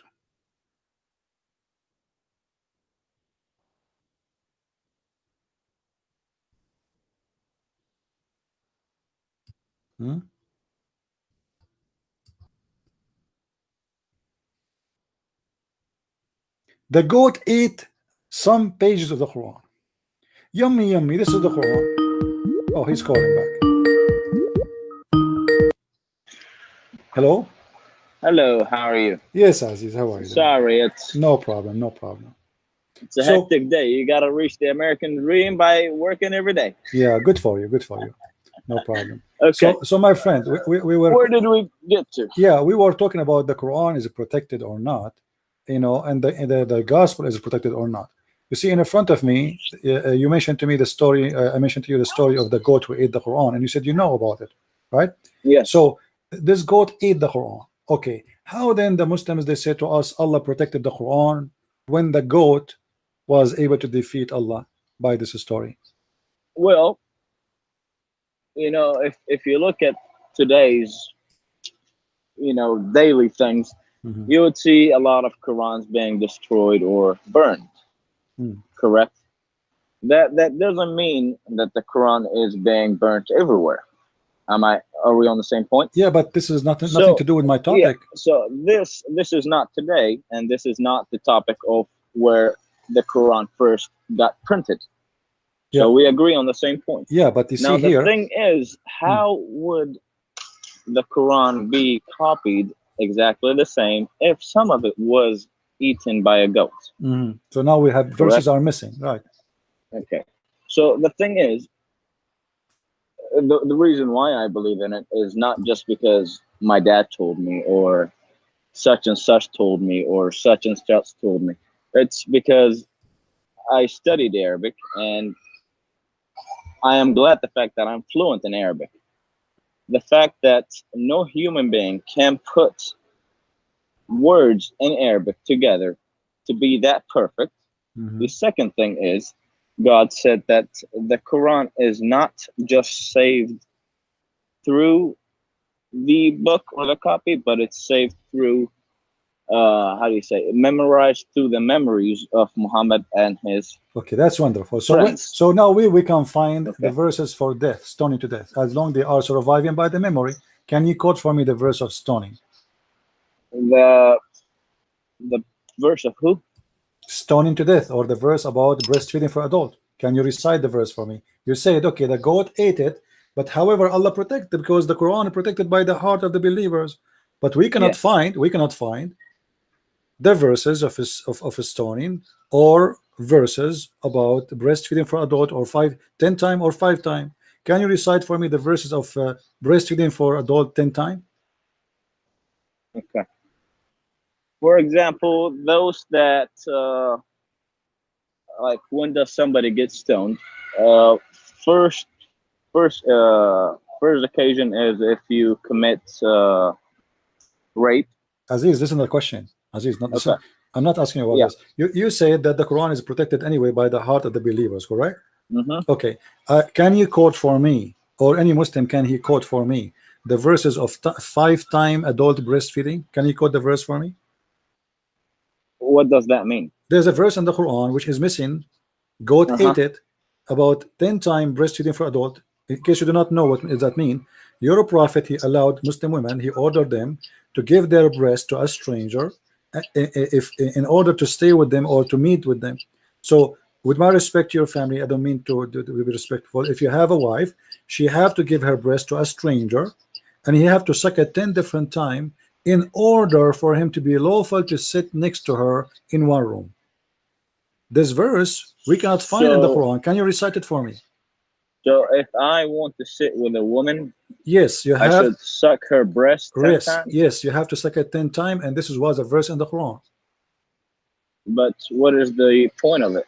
I ask your prophet. I'm not the prophet. The prophet, he come with points nobody understand. He's your prophet, not mine. For me, I believe this is very bad. You know, I don't want to be. I actually want to look at that, because okay, let me give you the link. Here we go. Open the link, please, and read it for us. It's in Arabic, it's in English. You choose to read in whatever language you wish. Yeah. So here we have an ethical problem, and we have a problem with protecting the Quran, because there's, according to this hadith alone, there's a chapter about breastfeeding for adult 10 times is gone. There's a chapter about 5 times breastfeeding for adult is gone, and there's a chapter about stoning to death is gone. In the top of that, the Prophet teaching Muslim women to give their breast.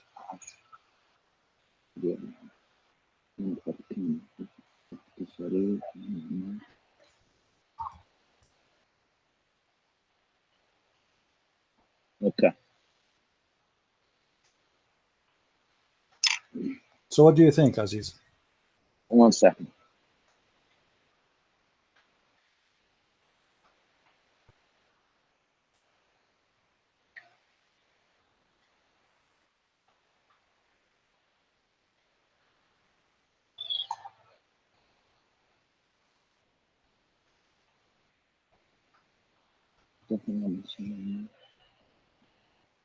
What is the name of the hadith? Because I want to read what is it called? I want to read it in simple Arabic. Well, the link there have Arabic, my friend. The link there have Arabic. You can't see the Arabic? Yes. Yeah, I can see that Arabic, but you will laugh at me. It's gonna be hard for me to understand it all. Yeah, but you said you are fluent in Arabic, so you are not fluent in Arabic. Well, we all know that the Arabic. Okay, let me read for you. The one we practice today is... Aziz, no problem. My Arabic is perfect. I will read for you. All right? Go ahead. I understand your Arabic is not good. حدثنا أبو سلمة يحيى بن etc. Let's go to the hadith. It says عن عائشة وأنا عبد الرحمن بن القاسم عن أبيه عن عائشة قالت لقد نزلت آية الرجم ورضاعة الكبير 10 ولقد كان في صحيفة تحت سريري فلما مات رسول الله صلى الله عليه وسلم تشاغلنا بموته دخل داجن فأكلها. Here we go. Done. So this is verses about stoning to death and verses about breastfeeding for adult 10 times, And when they were busy with the death of the prophet, a goat get in and ate the Quran. And here you will see it says إرضاع الكبير عشر, which means an order for the Muslim woman to give her breast to an adult, a man, and he have to suck her breast 10 times until he is satisfied, and that will make him allowed to sit with that woman. Actually, there's different hadith says that Aisha, before she allowed a man to enter upon her, she ordered her sister to give him her breast 10 times in order for him to go and be in the room alone with Aisha. Yeah, I've never heard of that. Actually, there's a fatwa. I'm surprised, Aziz. There's a big fatwa in Egypt from the head of the Islamic Center of the Hadith, the Dean of Al-Azhar University. I'm sure you heard about Al-Azhar. He made a fatwa that any woman she want to mix with men, she have to give them her breast. And there's actually, yeah. You might let's laugh a little bit. Fatwas, there is a lot of fatwas these days. But this is your prophet fatwa. There's something that I laugh about in my religion, which is anybody making a fatwa. My friend, this is not anybody. This is the head of the Islamic Center, the dean of the Al-Azhar University, making the fatwa. And when the people ask him, how you say that? He said, this is not my fatwa. This is the fatwa of the prophet. The fatwa is what? It's an order from God by your prophet. What does it say? Well, as you see, this is a verse from the Quran. It says that a Muslim woman, she have to give herself, her boobs, to a strange man. He have to suck her nipples 10 times until he's satisfied. Not in the same day. He have to do it in 10 different days, and each time he have to do it until he cannot do it no more. He stop.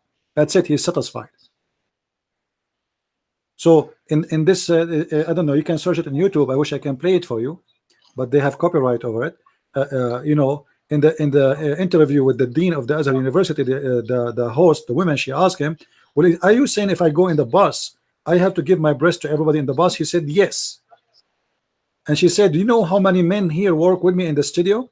Are you saying to me I have to make them all suck my breast 10 times until they are satisfied in 10 different days?" He said, "Yes." He said, "How that can be?" He said, ask the prophet. That is because this is the order of the prophet. There's a story, in case you are not aware. There's a woman, her name is Sahla bint Suhail. Sahla, she is the one who came to the prophet, and she said to him that she have a growing man, a slave, who is entering upon her, and her husband is not happy with the way he look at her, or the way that they say he's in the house.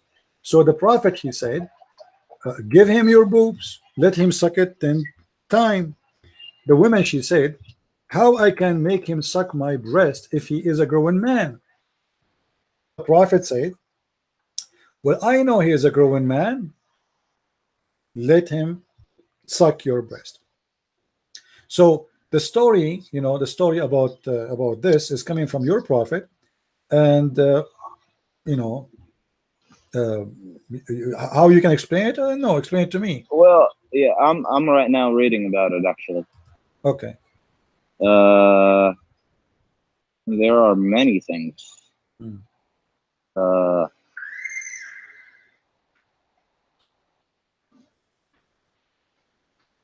Although what is strange is I don't know why they have Abi Hudayfa in it. Yeah, Abu Hudayfa, supposedly he is the husband. The husband of this wife, he is unhappy with Salim. Salim is a slave she owned, and he is a growing man. So Abu Huzaifa is unhappy with seeing this man in the house. So she is asking the prophet what I should do. The prophet, he told her, give him your breast and let him suck it. But she said, how he can suck it? He is a growing man. Yeah, it says إن سالما قد بلغ ما يبلغ الرجال وعقل ما عقلوا وإنه يدخل علينا وإني أظن أن في نفس أبي حذيفة من ذلك شيئا فقال لها النبي صلى الله عليه وسلم أرضعيه تحرمي عليه ويذهب الذي في النفس في نفس أبي حذيفة فرجعت فقالت إني قد أرضعته فذهب الذي في نفس أبي حذيفة. رواه مسلم وابنه سهيل. هي سهلة بنت سهيل بن عمرو القرشي العامري امرأة أبي حذيفة. So this is the same one we're talking about. Right. So what do you think? So here it says قد أجاب جمهور أهل العلم عن قصة سالم بأجوبة منها أنه حكم منسوخ ومنها أنه خاص بسالم وامرأة أبي حذيفة. منسوخ by 5. The نسخ here is it was 10 times. Then Muhammad he make it 5 times. So it's still this order for every Muslim woman she have to give her breast to a stranger and he can suck it 10 times. Do you agree with that, Aziz? Are you going to allow it? With my respect to your wife, I don't mean any insult. No. Do you allow your wife to do that? 1 second, please. It's a busted screen for me. Yes, sir. How much? Yeah, it's okay. He's busy. Let us see what he will say. Is he going to allow his wife to give her breast to a stranger? You see, this is the main reason Islam cannot be from the true God. Ethic in Islam is a joke. What kind of a prophet? He advised a woman to give her boobs to a growing man to suck it, and that supposedly will stop the anger of the husband. Who of you Muslims would like to invite me to his house and he said watching me sucking the boobs of his wife, and that supposedly will cool you down? If you do that, you must be a perverted man. And what about the man who is sucking the boobs of your wife? What do you think will happen to him? And what do you think will happen to your wife? A man he is licking and sucking her nipples. What kind of solution this solution is? We are fixing the problem that the man is looking at the women in the dirty way by giving the man the opportunity to suck my wife boobs.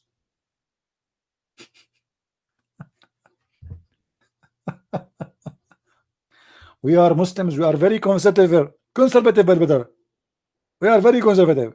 What conservative? Yes, our wife, she wear burqa, but she have to give her boobs to a stranger, and he can suck it 10 times. Thank God I'm not married, I'm not a Muslim, otherwise I will have a long line of men in front of my door if she is beautiful. Every homeless in the world, if you live in San Francisco, you will find a lot of homeless. You know, every homeless in the city will come and get a free sucking.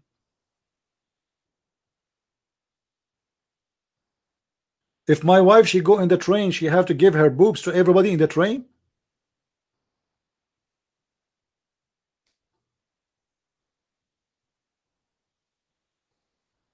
I mean, Islam is very logical and it makes sense, and it's very decent religion. Very much. Yes, Aziz. I got another customer. No problem. Go ahead. So what do you think? If you know, if I was asking you with my respect about your wife, are you going to follow the Prophet and do this? You will let your wife give her breast to someone? Of course not. Okay, so why the Prophet? What kind of a prophet? He claimed that his God ordered him to do that, because as you see, this is a verse in the Quran. Yeah. See, that's the thing is, I've never heard of it. So this is supposed to be a verse in the Quran. As I showed you, if you remember the hadith before, I showed you when we were talking about the protection of the Quran, that the goat ate, and this is why you asked me about this adult feeding thing. This is why I mentioned to you the other story. So this is a verse in the Quran. Read with me carefully. It says, لقد نزلت آية الرجم ورضاعة الكبير 10 ولقد كان في صحيفة تحت سريري. So those are chapters in the Quran. This is not only a hadith. Allah, he made supposedly a chapter about it in the Quran, at least verses, and this verse is abrogated by another verse which it says instead of the women doing that 10 times, she can do it 5 times. What ayah is that? We cannot find it in the Quran. This is what we're talking about. Oh, the goat. Okay. So basically, this is something that is missing. This is missing by Mrs. Goat. The goat ate it. Okay. You know. Okay. So this is missing because the goat ate it. Right. But as you see, the Muslims agree upon it, and until now, people they are doing fatwa because this is in the hadith. It's a real story. Your prophet he mentioned, and he talked about, and even he support his opinion by a verse coming from his God that a Muslim woman, she can give her boobs to a stranger, he suck it. So even if you watch the TV show, the Egyptian TV show, the woman, she asked him, she said, I have like a 500 men work in this studio, should I give my breast to all of them and suck it? He said yes. And when people, they start like cursing this guy and humiliating him, he told them, all of you a bunch of ignorant, this is not my words, this is the prophet saying that. And he showed them the story. Okay, I'm just gonna, if you don't mind, I'm just gonna keep reading this. No problem. So as you see, Aziz, because I don't want to offend you. Anything on the TV, I don't believe, and that is due to something that happened to me when I was a little child. I don't believe in TV. I agree with you. Something happened, and Aziz, I saw it in my eyes, and then I saw it on the TV, and it was a lie. So okay, go ahead. I'm not asking you to go by the TV. I just mentioned this guy, the dean of the Azhar University. This is not a guy who own a Pepsi Cola store. This is a professional, religious man, respected, hired by the government, approved by government, to present the country in the case of religion. So this is the highest authority of Islam. This is not you and anyone. This is a person who spent his life. He's a scholar, and he have many books, and he made a fatwa, and the fatwa is not from him. He is just quoting what your prophet said. This is a hadith narrated by Aisha. Is Aisha a woman coming from the TV? No.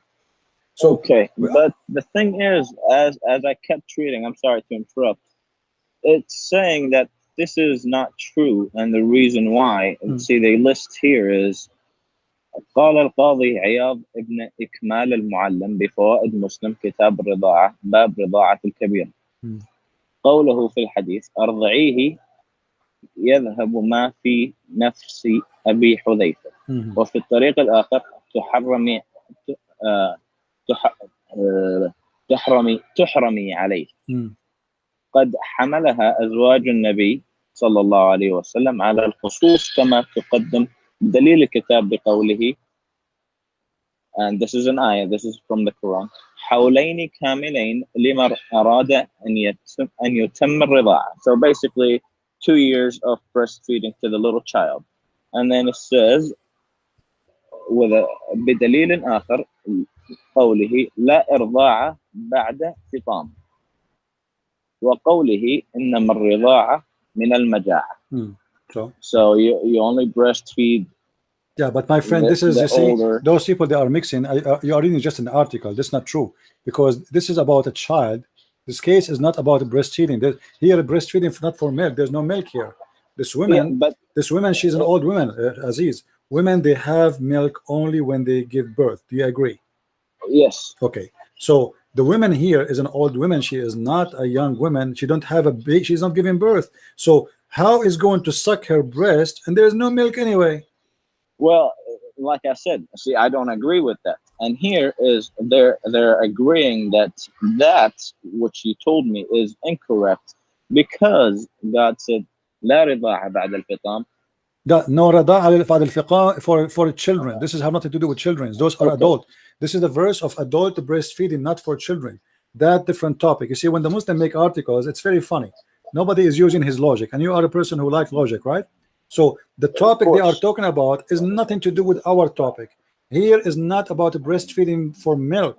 Here is about a man sucking the nipples of a woman. She don't have milk. You see, Aisha, she never had babies, correct? Yeah. Okay. Can I suckle from Aisha? I mean, what the point? She have no milk anyway. And Aisha, because she is the wife of the Prophet and nobody should do that with her, she was ordering her sister to do that. But her sister, she don't have babies. So what they are sucking just her boobs. So what these children have to do, you see, when they make an article, it's very funny. They defend in a very funny way. They don't have the intelligence of conversation, because that is a topic and this is a topic. This is about a woman. She have a problem, and there's a man. He's a growing man, and now he is in her house, and she is not giving birth. She don't have milk. And الرضاعة من المجاعة, it's for someone who want to eat, drink. But this guy, this is not the purpose. And when they say it's not true, well, this is a verse in the Quran. What is not true? That is, well, what you're saying is logic. Yeah, so they are mixing things up. You see. Okay, so here, I'm sorry, I pulled up another one, which sounds convenient to me. So let's just read it and see if we agree on it. Okay. Basically, it says, هل يجوز إرضاع الكبير غير المحرم, which is it okay to breastfeed somebody that is an adult who is not a family?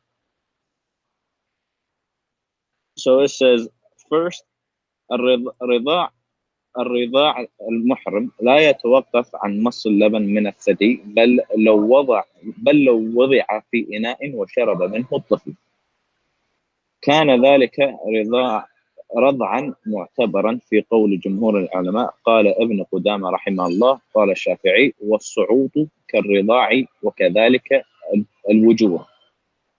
My friend, again, Aziz, you can take your time, but this is about children, have nothing to do with our topic.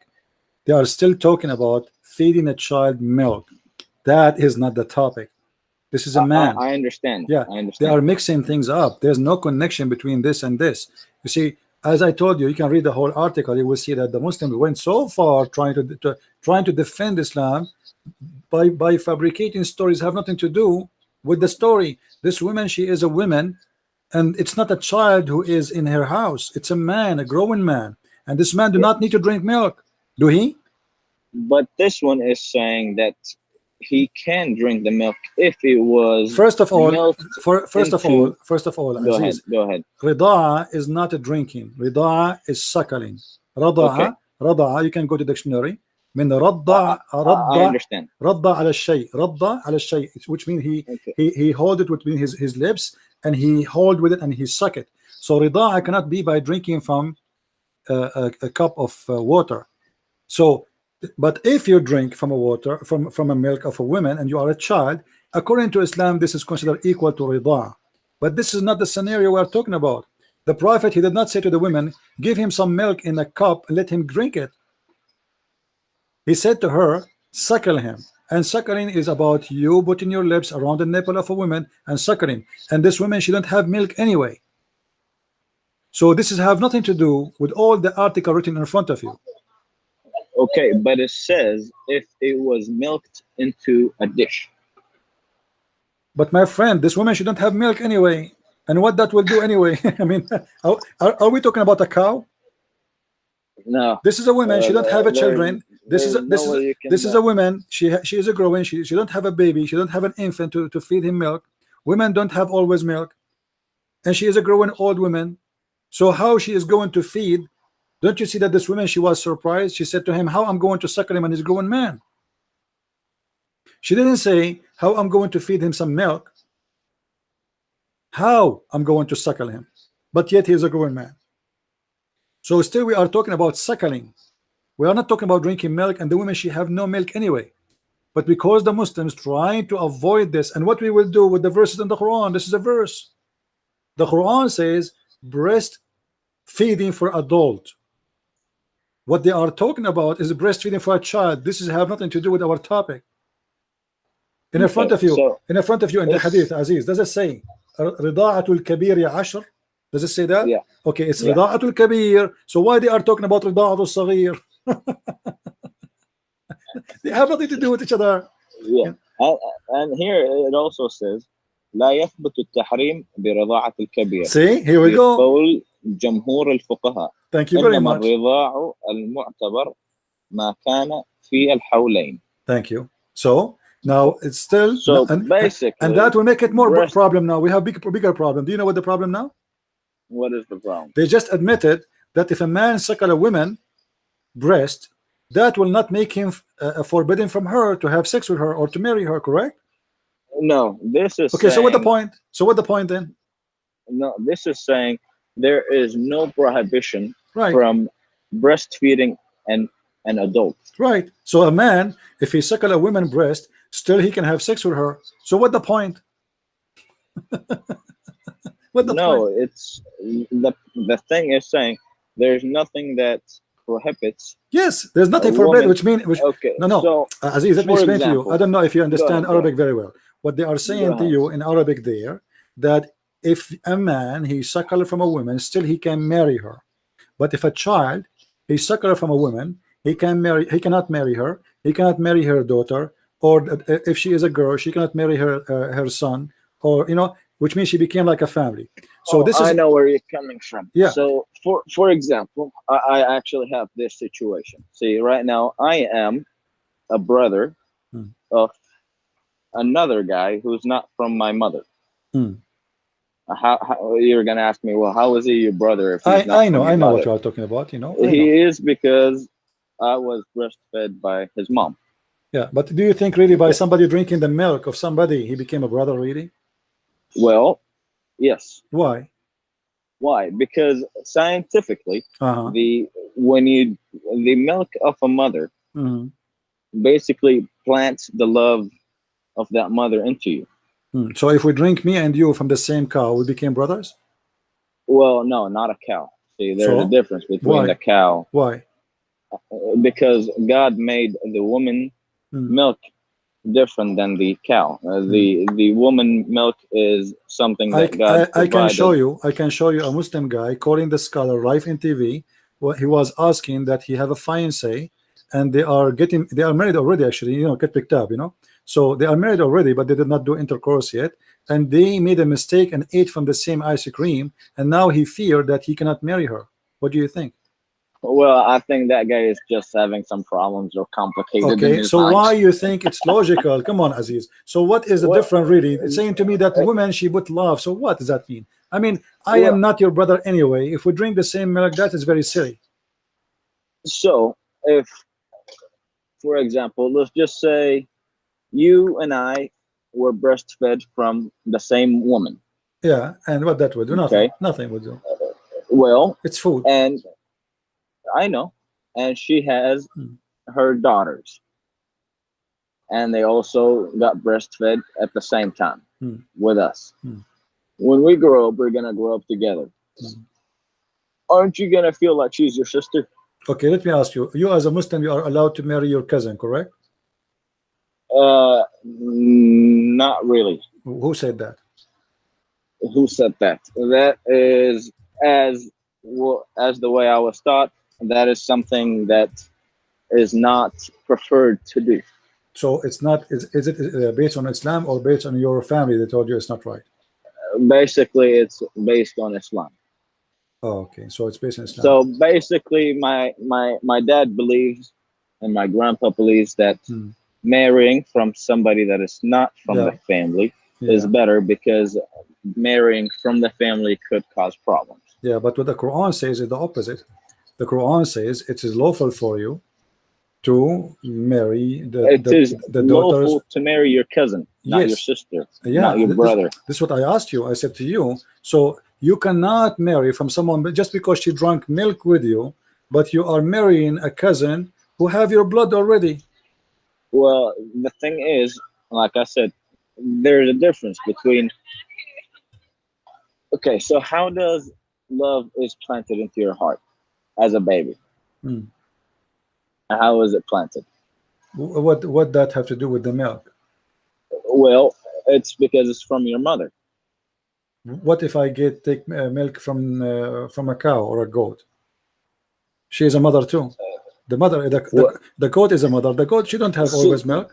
See, the thing is, you cannot compare a human to an animal. Why we cannot? Why we cannot? Why? Because God said that God said that the humans are not the same as animals. No, he said that animals are community like you, and they have even Quran. Don't you know that? Hold on. No, I actually know this one, but I just don't know the ayah. I just want to find the ayah. The Quran says, وَمَا مِن دَابَّةٍ فِي الْأَرْضِ وَلَا طَائِرٌ يَطِيرُ بِجَنَاحَيْهِ إِلَّا أُمَمٌ أَمْثَالُكُمْ مَا فَرَّطْنَا فِي الْكِتَابِ مِنْ شَيْءٍ. Animals are Muslims like you, and they are community. So what the difference between drinking the goat milk and drinking a woman goat milk? At the same time, we are going far away from our topic. How that if the man drink the women milk, even if there is milk, you just said that she is not forbidden for him still. So what the point? Well, like I said, the point is, if you don't agree with me on this, let's not take it religiously, and I hope you don't get offended. I would think that somebody is ridiculous when they're gonna marry somebody that they were breastfed from the same mother. Okay, I'm asking you now about your prophet. He ordered the women who have no milk anyway to give her breast to a man, and you are the one who did read for me that it says there this man is still lawful for her. So what the point? So what the point? What we did now? What we did by making this woman giving her breast to that man? What is the accomplishment? Yes, it's in there. Go ahead. That guy never came for his phone? No, no, he never did. Here. The thing that we were talking about was breastfeeding in adults, correct? Mm-hmm. So basically, when you're gonna be breastfed, you're a family. But you just said he's allowed still to have sex with her if he is a grown man. That the forbidden only is for children. This is what you say. What it says in front of you in the page. Okay, so what the point of having a woman giving her breast to a man?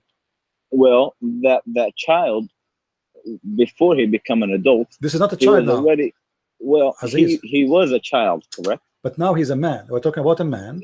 Yes. We're not talking about breastfeeding for a child. We're talking about the breastfeeding for adult. He is a man now. Yes. So what we will do if a woman she gave her breast to this man? What happened? Well, you do agree on me with when I said that the love gets planted when you are a child, not when you are an adult. Okay, so let us say that's fine, no problem. What about the man now? Our problem is the man. Well, the man was a child, and the love was already planted in him when he was a child. But the man, he did not suck the women when he was a child. He's asking her now, and then this man now is a grown man to give her boobs to him. He's not a child no more. He's a man. It's in front of you. Correct. The hadith. Okay, so what the point of giving a man the boobs of a woman? She don't even have milk, and she is a grown woman, and he is a grown man. Do you think really a man he sucked the woman's breast, he will behave? He will behave. Yeah. Do you think it's right for a woman to give her breast to a stranger? Do you think a woman she will not get excited and the man will not get excited? What the point of this? This is a perverted behavior. What do you say, Aziz? I don't want to. Don't take anything I say to you personal, please. I respect you. Yeah, I'm not. Imagine me. Let us say about me. I don't want to make it about you, so you don't get offended. Imagine I'm a Muslim. I opened the door of my house and I found a man in the couch with my wife, and he is suckling her nipples. I said, "What are you doing?" She said to me, "My honey, the Prophet said, if a man he will enter the house, and this is the cable guy, I cannot let him enter without suckling my breast." Well, the thing is that man is not going to enter the house without a man in the house. Well, he is already in the house. As you see, this man, he is in the house. He lived there. Well, that guy grew up in that house. My friend, doesn't matter. The husband is unhappy for seeing a stranger in his house. Still, he is not her son. If you have a slave, doesn't mean he's not a man. He is her slave. He is not her son. He is not her brother. He is just a stranger. So, he'll be back. Sorry. Yeah, he is just a stranger anyway. So what the point? What Muhammad accomplished by making this man, or this is an order for all Muslim women, and this is a verse in the Quran too, that she have to do it 10 times. What is the point if he still can have sex with her? You are the one who said to me, still just apple. No apple. Oh, okay. I'm sorry, sir. It's okay, Aziz. It's okay, Aziz. This guy is busy. Anyway, guys, he's a nice guy, but obviously he's trying to defend this madness. But you cannot defend that.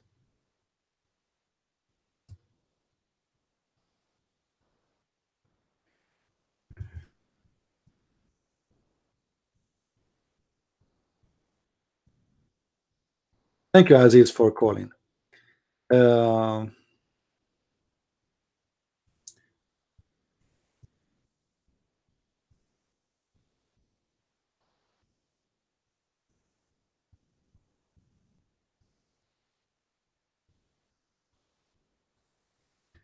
Anyway, guys, so today we cover something very important about Islam, but we don't really cover everything. The most important thing about Islam, that this religion have no ethic. No ethic. And it's stupid. What kind of a prophet he order me or order my wife to give her boobs to a stranger? And what kind of a religion practice such a practice?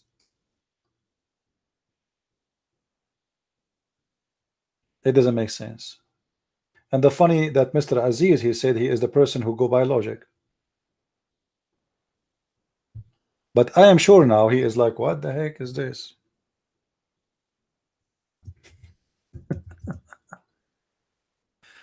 I mean, what the heck of this is a religion?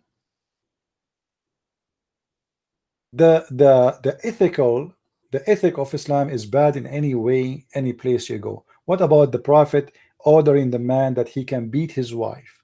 Since when beating women will fix relationship? Since when beating women will make a family better? Since when man he should beat his wife because he's a man? Where is the ethic? It is the opposite. A man should not harm a woman, for if he does, he is a coward. Do we agree, guys? A real man, he practice his muscles on a woman, he is a coward, he's a potato. So what kind of religion, the ethic of it, I can beat women, I have the right to jail them, I have the right to shout at them, I have the right even to force them to give their boobs to a stranger.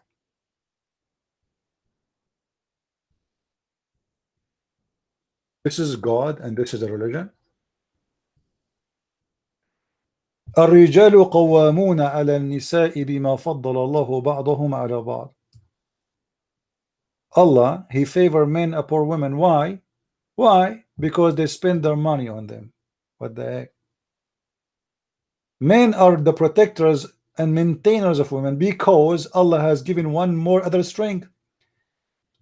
What does that mean? If you have more strength, he is the protector and the maintainer. What if the woman she have more strength? If the strength is the reason, there's many men, they can't even fight a woman. And I'm very serious about that. There's women, they can beat 3 men in the same time. Who told you that all men are stronger than women?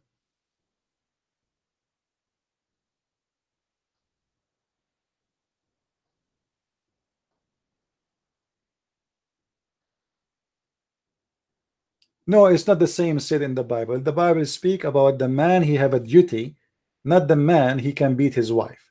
The man have a duty to provide to his family, not he have a duty to beat his wife.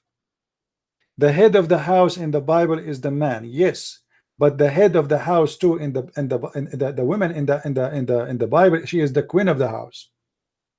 The Bible describe the head of the house is the church and Jesus.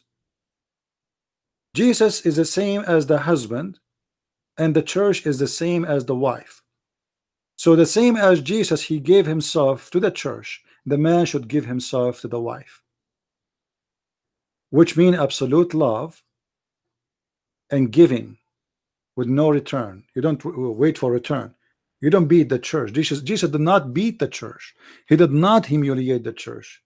He gave himself for the church.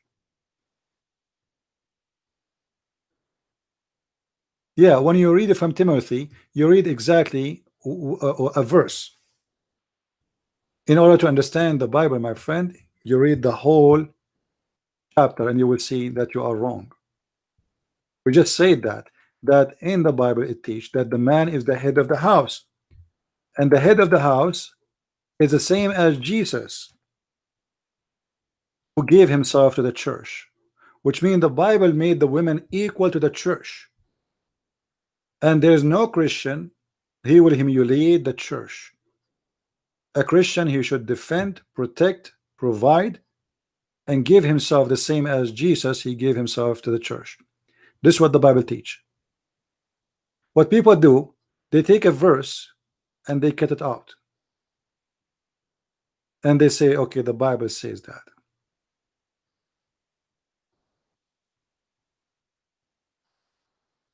We are talking about a person or God who speak of beating women, disrespecting them, jailing them, and Jesus never taught such a thing. Jesus taught us, even in the Old Testament, that when the man and the woman they get married, they become one, not two. So how we are one, but yet we are insulting each other? How we are one, but we are not respecting each other?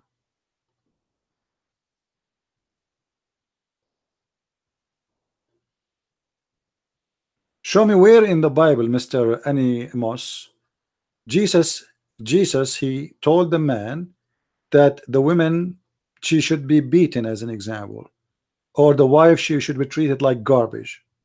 Can you show me that? The Bible teaches that the man is the head of the house, yes, but the head of the house is the same as Jesus, the head of the church. This is what the Bible says. So you don't take a phrase and you say this is what the Bible teaching. You teach, you give me the teaching of the Bible, not a teaching of two words.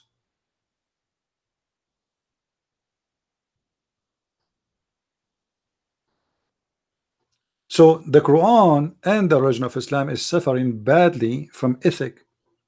What about jailing them? You see, the Muslim in their translation, they put falsely the word first. Like you see here the word first. What first? There's no first and there is no next. The man, he can punish his wife by not having sex with her, but the woman, she cannot do the same. Can the Muslim women do the same?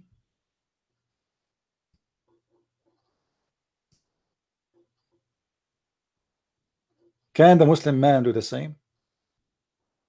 Or the Muslim women, sorry? No, he cannot.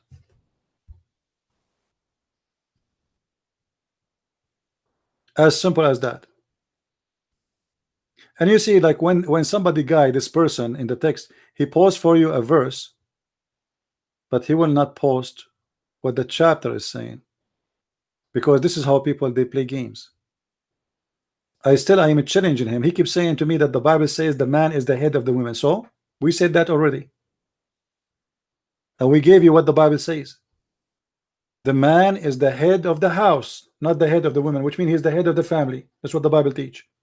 However, the same as Jesus is the head of the church, and he gave himself to the church, this is how the man, he gave himself to his wife.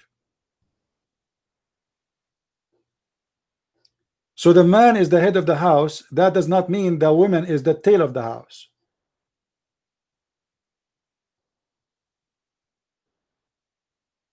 The man is a head for something he will sacrifice himself for, not destroy.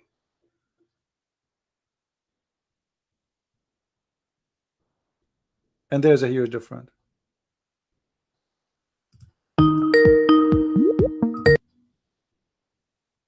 Hello? Hello, sir. Hey, my friend, how are you doing?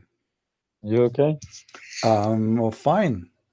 You're fine, yeah. That's good. That's good to hear. It was a nice chat with the older fella that you were speaking earlier. Yeah. The one who was working. I think, at least I think he was trying to be honest, unlike some people. The question I wanted to ask. Basically, let's pretend that I am a Muslimah, and I simply just want to divorce my husband, and don't have proof of him cheating or anything. What are the reasons that a Muslim woman can divorce her husband, and how does she need to go through it? Because we know with a Muslim guy, with a man, he can say, is it triple talaq or whatever it's called? Yeah, the woman in Islam, she can ask for divorce, but it's up still to her husband to do so or not. And in the same time, this is called al-khula, which means she is the one who is trying to get out. And based on al-khula, she deserves no dowry and deserves no money from the husband. So she will lose everything. She can ask for divorce, And if he agree, the children as well. If he agrees, she will lose everything. She cannot take with her anything, even her clothes, which he gave her. She have to leave it at home. Anything he gave her before, she have to leave, for she is the one is leaving. However, if the man decide to do so, which mean not based on her request, then he have to pay her what he promised in the contract of nukah, which is the contract of sex. So because he is the employer and he is the one who finished the contract, and now it's time for her to get her, let us say, wages. Okay, but if she decide to leave, she have no right for wages. Okay. Yeah, she can. But and then even though if she asks for divorce, she can leave. Sorry. Yeah. She can leave for any reasons she wants, right? She can, if he approve it anyway. At the end of the day, he have to approve. He have to agree. Oh, he has to agree. Oh yeah, let's yeah. No, let's say the husband. No. If you don't want, the husband is nasty and he doesn't want to agree. Today, the woman doesn't have the proof to prove anything. It really just doesn't like this man. She cannot. How can she divorce him? She cannot. She cannot. She cannot. But in modern court, in some Islamic countries, like I heard that in Egypt now, they made a new law where the woman, she can ask for divorce because the violence is increasing, you know, and women, they are committing suicide or stuff like this. So they come with a solution saying that women, she can ask, but even if the husband did not agree, if she can prove that he is beating her like to almost to death, like, you know, she not a normal beat. Yeah, she been taken to hospital and she have a report that almost she die, or he is doing like torture, like burning her skin by some crazy men, you know, they hit some metal and they touch her, or a knife, or they have a sexual madness fantasy where they hurt the women during that.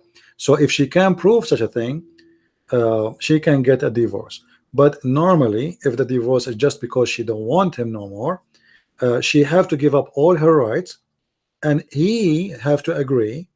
Then she can get her divorce. Yeah. No, I've watched something.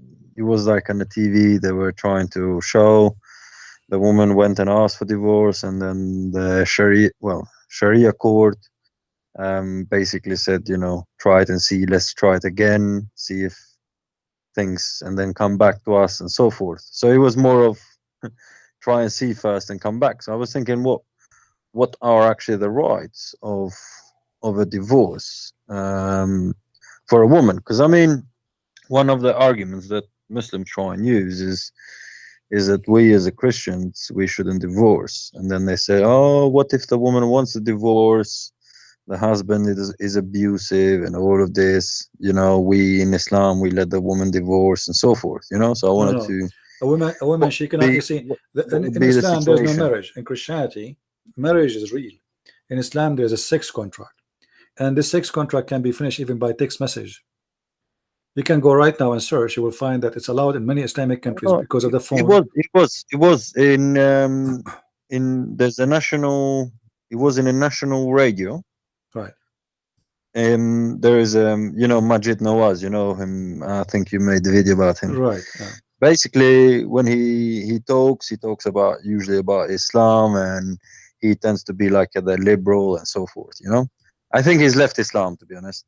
But he uses Islam to make a name for himself because he ends up having a place in the radio station. So people cannot say you're being Islamophobic because he says, well, I'm a Muslim. So he was talking about the triple talat. Is it talat? Yes, talat. Yeah. Yeah. He was talking about the triple talat, how it's happening, and so many women were calling in.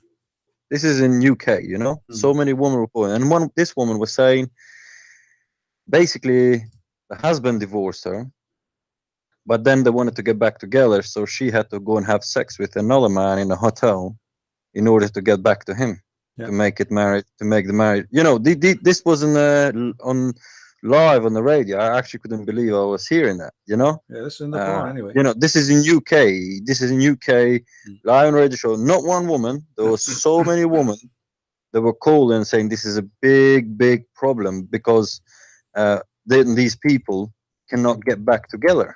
You know. and they really regret what has happened. You know, they want to go back and they couldn't get back, that sort of thing, you know.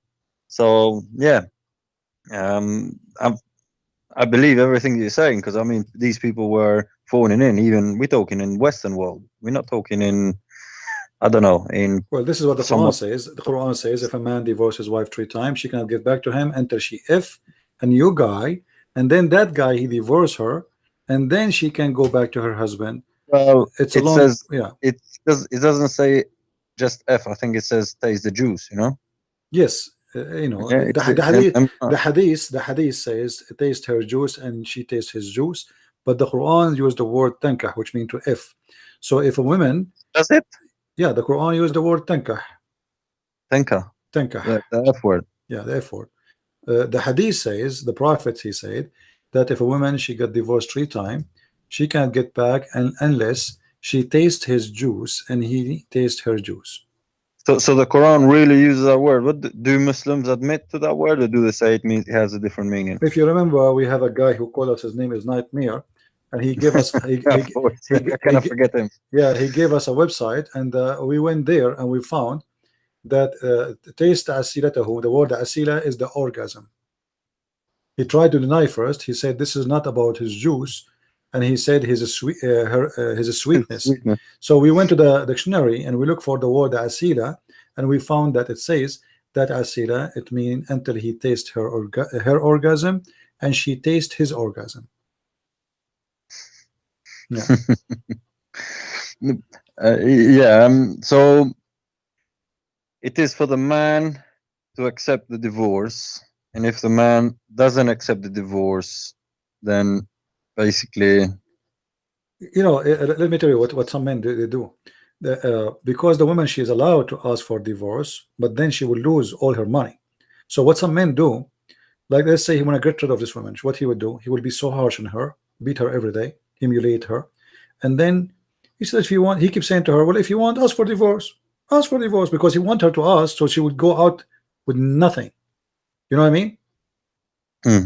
Because if she asks, and if she goes, because you know, even in UK we do have Sharia courts. You know, not necessarily massive courts, is, you know, one of these small places where the Muslims go and do their own private dealings, you know. So there are Sharia courts in UK. So what happens is that they go and do these divorces between themselves, right?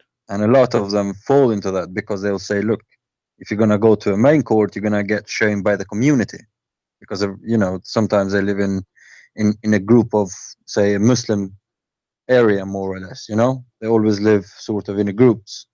So you don't, so there will be a big community for that person there if she goes through another court and tries to do it a dodgy way, you know, so they're under pressure to go through that court.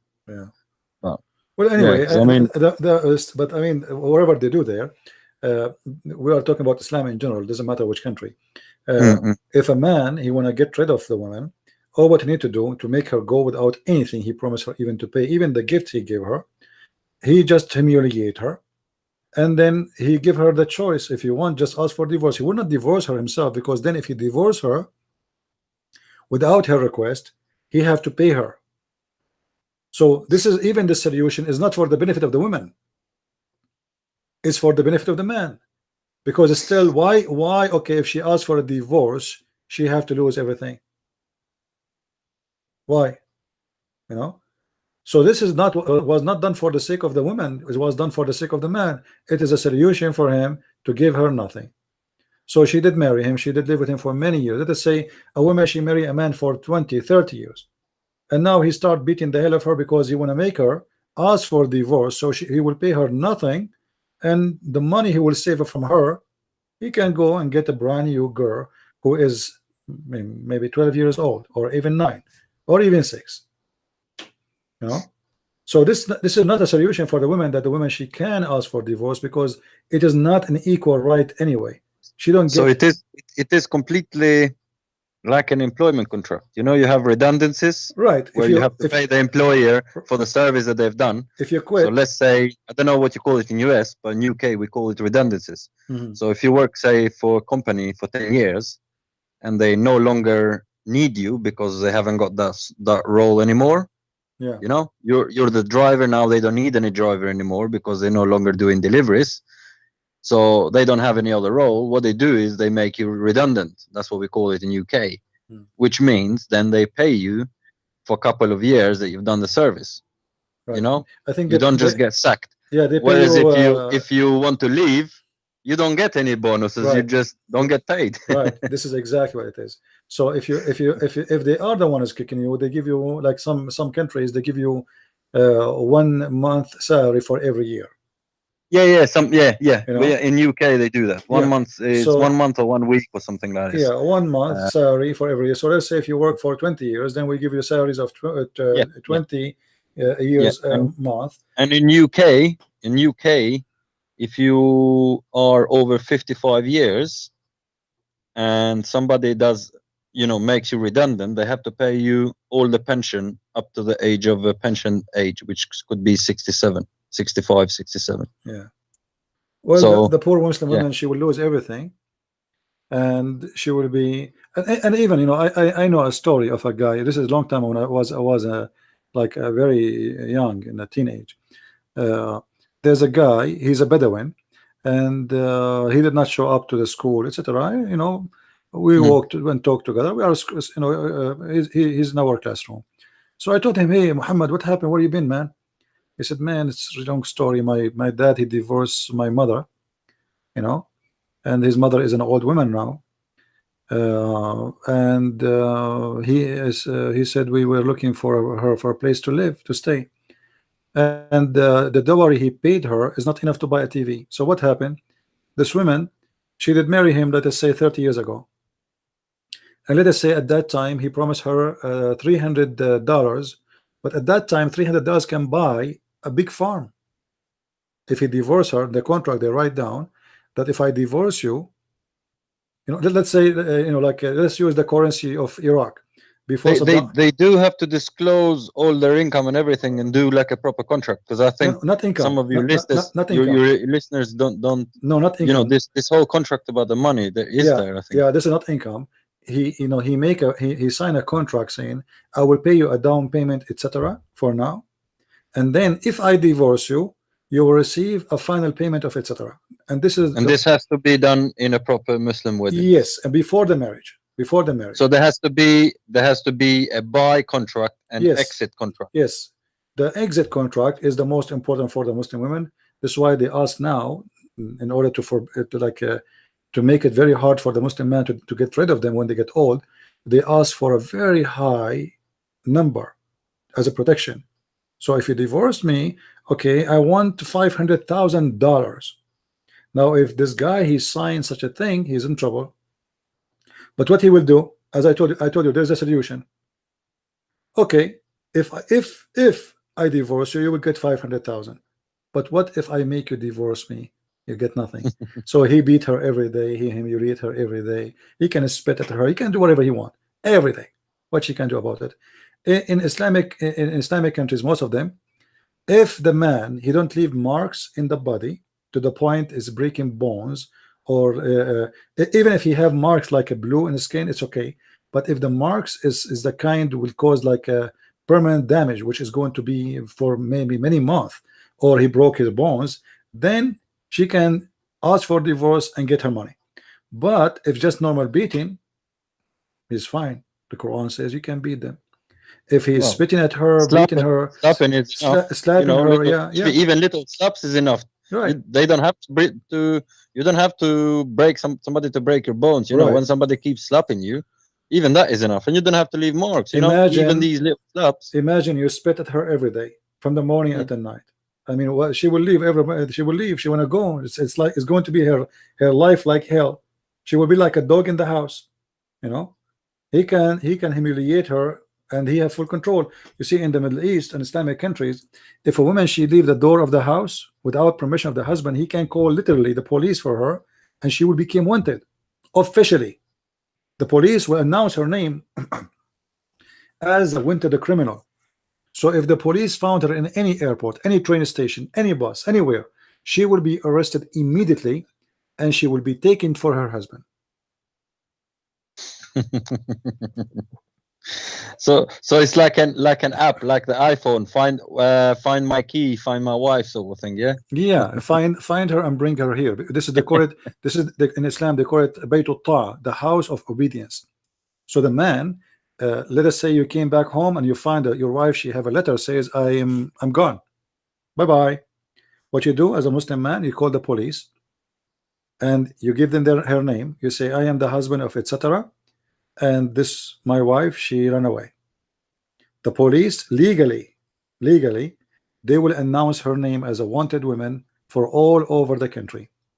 And even if she found in other country, like let's say a woman, she ran away to Pakistan, but the guy is from Saudi Arabia, he can chase her. The Saudi government, they will call the Pakistani government if they receive information that the woman is there, and the Pakistani government, they will arrest the woman because they share the same law. And then they will ship her as a criminal to the Saudi, and then the Saudi will deliver her back to her husband, and her husband, he have the right upon her arrival to teach her how to behave, which means he beat her. Yeah, and she will be humiliated by the society, like, you know, she will be treated like a whore. You know, she's a woman who run away. You know. Yeah.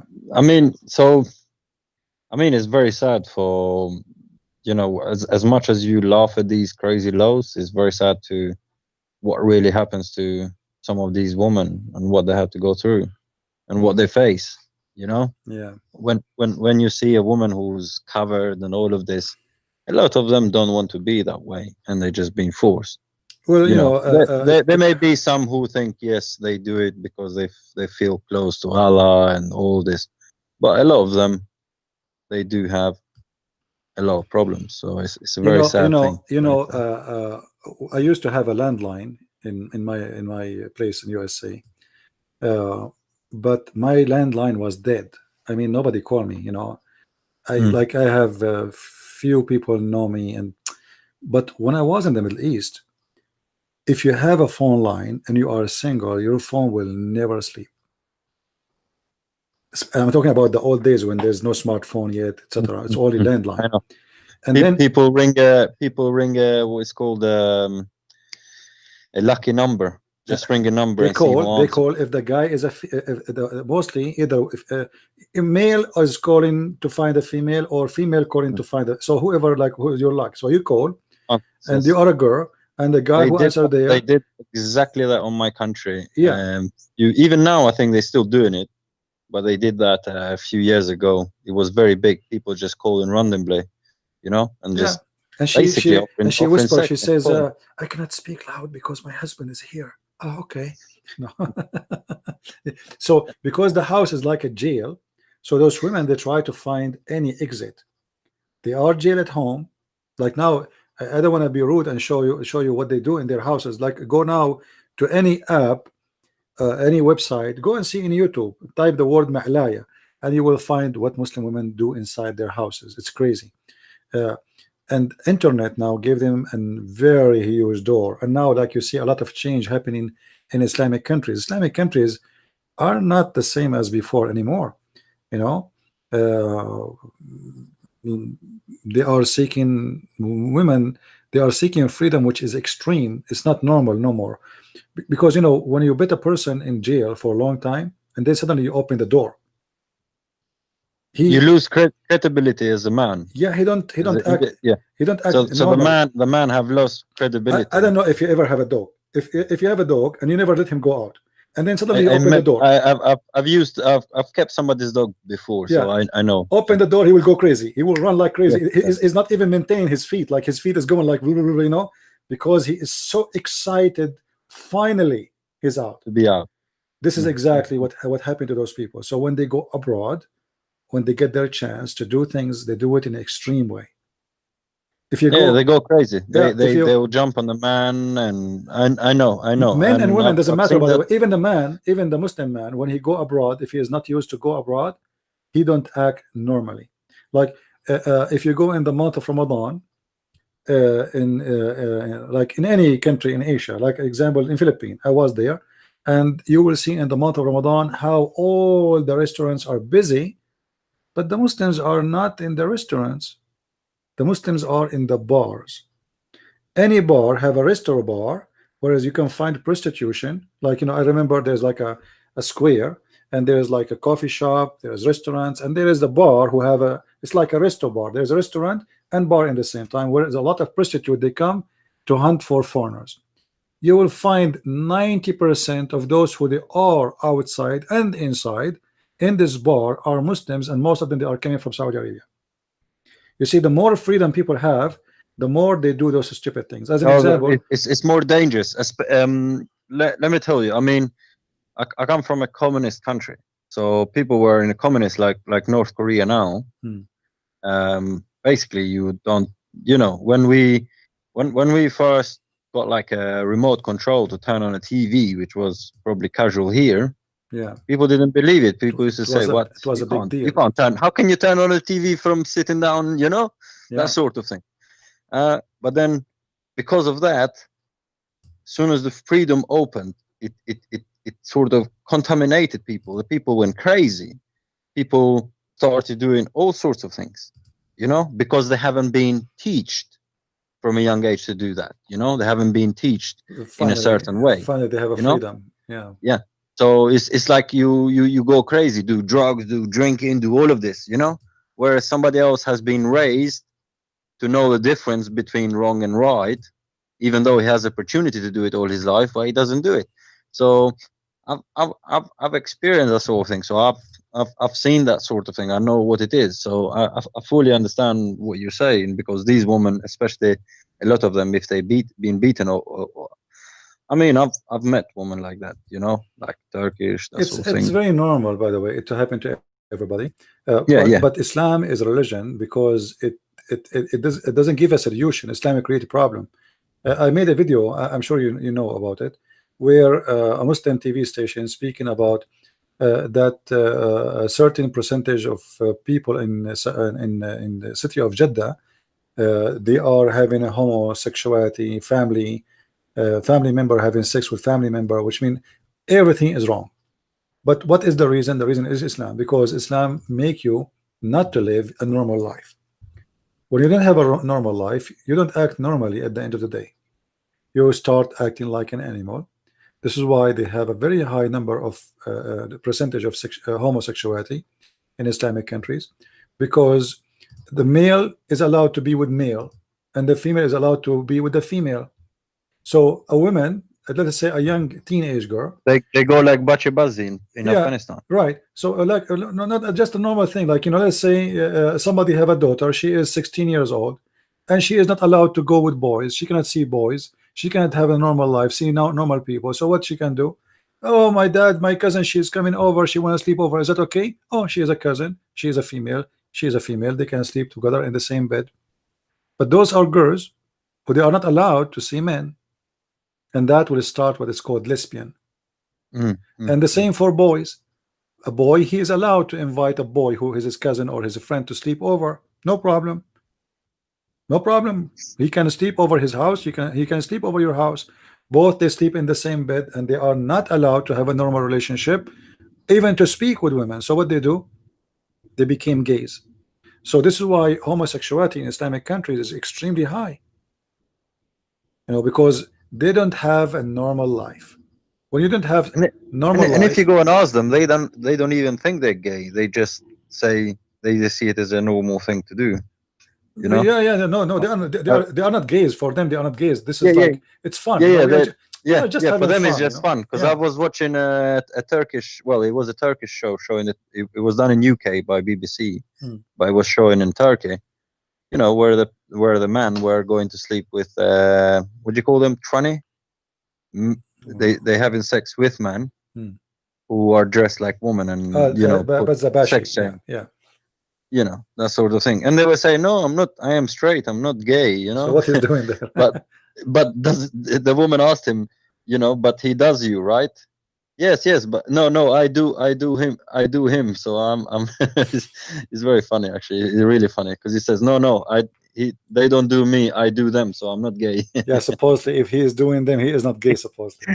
Yeah, like like he is the hero now. Like, yes, and they're laughing with their they with his friends. So it's not like hiding or hidden. They just young guys, and it's like it's absolutely no shame about it. So it's just really funny. Welcome to Islam. All right, that's what I wanted to ask. Really, it's just to clarify the whole divorce thing. By the way, I made a video yesterday. I don't know if you downloaded it. Did you? I don't think I've been able to download it yesterday. It's a good video. I've been busy lately. I have my reasons. I don't want to. You have 4 wives now? Be honest. 4 wives? You have 4 wives or what? It's okay. You don't need to tell me. It's okay. I understand. I can't talk because 2 of my wives are here. So. Oh, okay. I will not tell. They will get the kitchen knives. Oh boy. In UK, it's dangerous. All right, my friend. Thank you very much for coming. And one of them wants to divorce me because I listen too much to Christian Prince. Oh boy. Okay. Yeah. All right. Take care, my friend. All right. Take care. Thank you for calling. Cheers. Cheers. Bye. All right. Today we cover some of the bad ethic of Islam and why Allah cannot be God. Everything we mentioned there is a clear proof that Islam does not bring a solution. Islam has a problem. It's a problem for the family, problem for society. Islam not only don't have ethic, it teaches something ugly, disgusting, stupid. Like women, she can give her breast to a stranger. The man, he can beat his wife. The man, he can, if he divorces his wife, she had to sleep with someone else to get back. Islam create problems, don't give solution. The funny Muslim, they say to us, Islam is a solution. Islam is the problem. This is why you will not find a happy family in Islamic countries, because family is based in a value of a man and a woman, not a value of a man and a bunch of women, not in a value of a man and 3 sons, not in a value of a group sex. Not in a value where the son, he do not know who is his brother. Not in a house where the man is allowed to lie to his wife. As we heard the Muslims when he called us, he said, yeah, you can lie to your wife, so what? And the wife, she can lie to the husband. The ethic is one of the biggest problem. And now we are just talking about general ethic in Islam. We did not talk about the ethic of Muhammad, which is very filthy. From forcing his son to give his wife to him, to having sex with the children like Aisha, and that affects Islamic society, because now Muslims, they have no limit of how young the girl she can be, yet she is a sexual target. So we cannot consider Islam as an ethical religion, regardless if it is a false or not. It's far from ethic. You see, for me, if you are a Hindu, you believe in the wrong belief. If you are a Buddha, you believe in the wrong belief, etc. But I cannot compare anyone to the madness of Muhammad.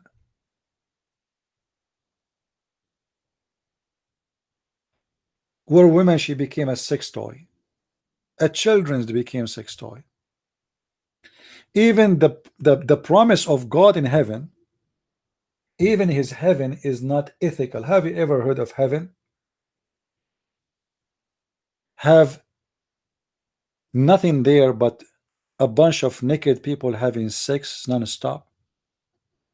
Even heaven became dirty. When a prophet, he promised his followers that he will have an orgasm of 70 years. Did we ask ourselves, where is the ethic? What 70 years mean? Having sex with who? The Muslim will say to you with his wife, but he don't know his wife.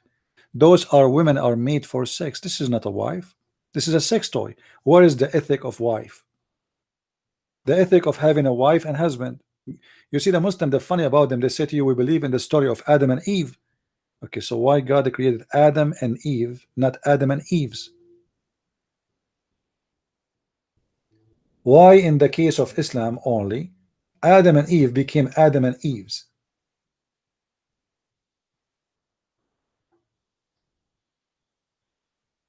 And what one man need of 80,000 women and 80,000 little boys, and the Muslim, they say 80,000 little boys to serve us.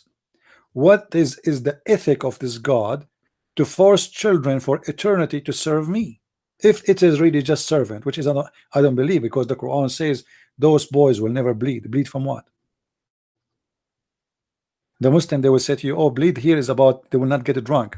They are my servant and they are boys and they get drunk. I thought they are servant.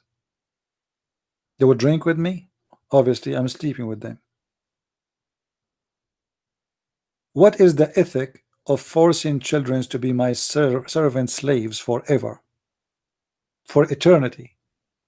So slavery in earth, slavery in heaven, and that is Islam.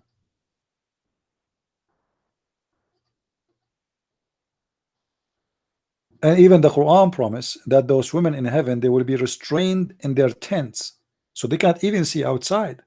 Yes, they are in heaven, but they are in the tent. Why? Because they are made for sex. Their job is to be in the bed, not to be outside. That's your job. Allah, He made the women in the heaven for sex. And those women, according to Muhammad, they are the kind, because Muhammad and the Arab, they are obsessed with the white color. So he promised them those women, you can see the marrow of their bones, which means they are very white to the point you can see through, as you see in the front of your eyes. Even the ethic of a beauty is not there, because this is a racist promise to the point he is favoring the white women, and this woman, she is extremely white to the point we can see through her bones. What is the ethic of that? And why this woman, she look like a jellyfish? Because Muhammad is giving an extreme false promise that, okay, you are an Arab and you like white women, guess what? Those women are so white to the point you can see through their marrow, the marrow of their bones. What kind of God and what kind of ethic he provide with such a promise? And not to forget to mention how ugly it is to have a woman, you can see her as if you are an X-ray machine, because this is exactly what he's saying. You can see through the marrows of her bones. This is a stupid promise, stupid mentality, and a madness. Just to give you an idea what that X-ray women look like, let me show you.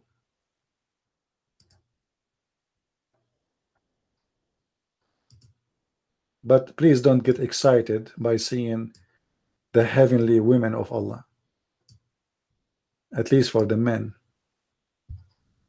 Look at this. This is what Allah promised us in the heaven. This is how he described those women. We are going to see through their bones. Imagine.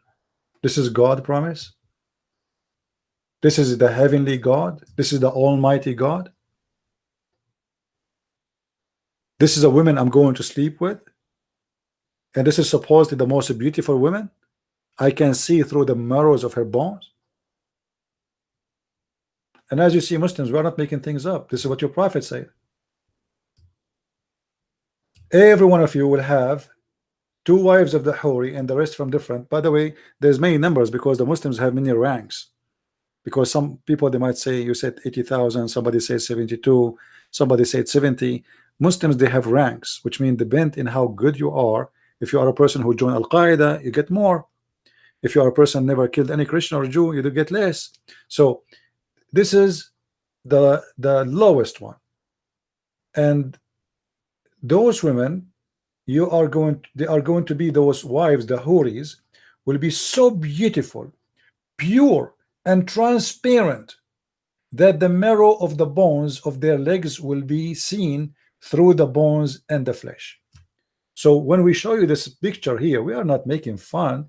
This is exactly how it looked like. This is how your prophet, what he promised you.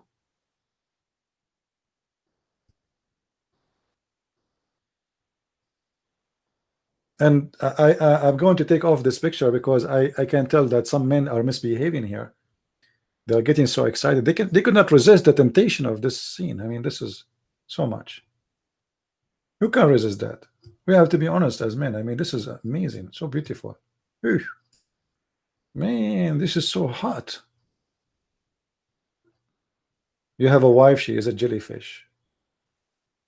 At least now I can see the poo-poo inside her.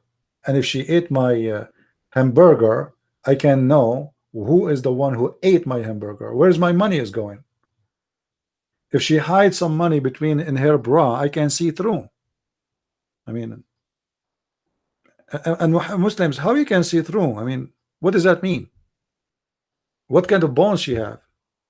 What kind of flesh she have?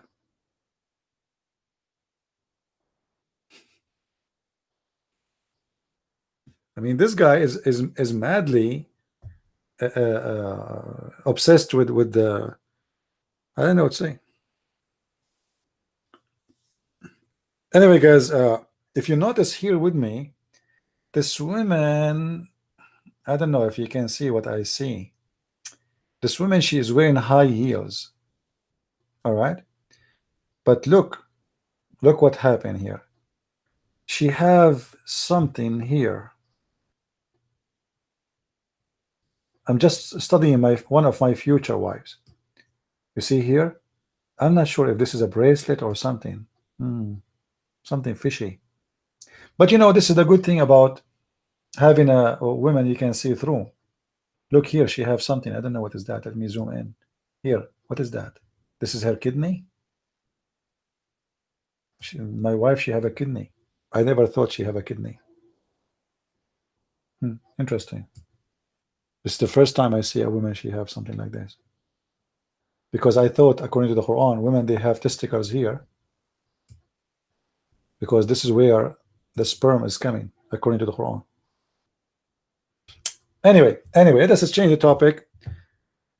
Enough is enough, and Islam is wonderful, and you guys are so jealous from the wisdom and the wise, amazing prophet. His name is Muhammad, the one who made a promise nobody ever before him promised, except the Persian, except many other religions who they have madness about women.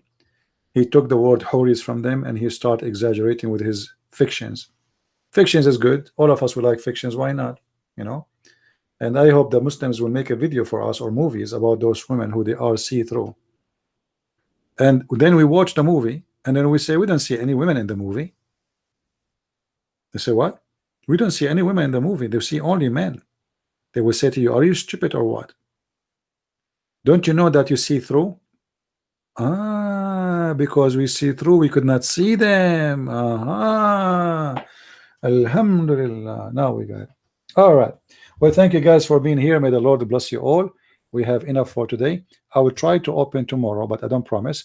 But we will be mostly around 4:30. Don't forget, please, guys, to watch the video I made yesterday and download it. It's very important. Share the video with your friends. Doesn't have many views. Sometime I'm doing like very early broadcast, like even 2 a.m. in the morning. All right. So like I finish what I do, I'm working in my books, etc. And then I say, okay, let me make a video to answer some Abdul. So watch the video previously is gone. Always check before to see if there is something new and share it with your friends. So thank you very much for being here. May the Lord bless you all. And until we see you again, as always, let us remember one thing, that here we are challenging the cult of Islam. We are not just debating, because Muslims don't debate really. We challenge them, and always Muslims, they fail. Muslims are copy-paste. Nobody even understand what he is saying. They accuse you with what they have.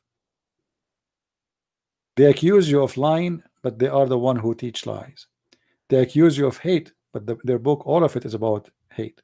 They accuse you of violence, but their prophet is the most aggressive killer, criminal. They accuse you of fornication, but their prophet is the biggest fornicator. They accuse you of being pedophile, but their prophet is a pedophile. They accuse you of slavery, but their prophet is the one who owns slaves, bought slaves, captured slaves. Everything they accuse you with, they are the first to have it. And mostly you don't even know what they are talking about, which means you don't have what they are saying you have.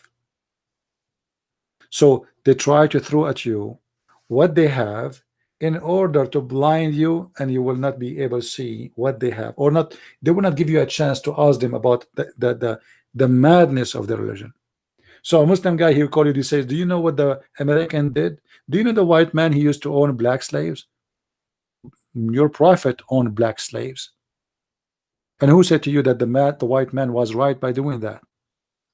But we have a prophet of God who claimed to be, he is from God, and he owned a slave. He is, I can name for you many of them. The most famous one is Bilal. Muhammad, he died, and Bilal is still a slave. Muhammad never freed him. This religion is the kind where, in order not to answer you, I will ask you. This is their strategy. I will ask you before you finish your question, or let's say before you finish your answering my question, I will ask you second question, so you will not have time to ask me. This is how Muslims try to avoid Islam being exposed, but it doesn't work with us. This is why we invite you all to invite your friends always. Join us and be part of this conversation, and feel free anytime you'd like to call me. Everybody is welcome. Usually when we start our program, we welcome Muslims first, but if there is no Muslims, then Christians are welcome to call, or even from other belief. Thank you for being here. May the Lord bless you. Christ is Lord. Islam is false. Amen to that, and see you soon again. Bye-bye.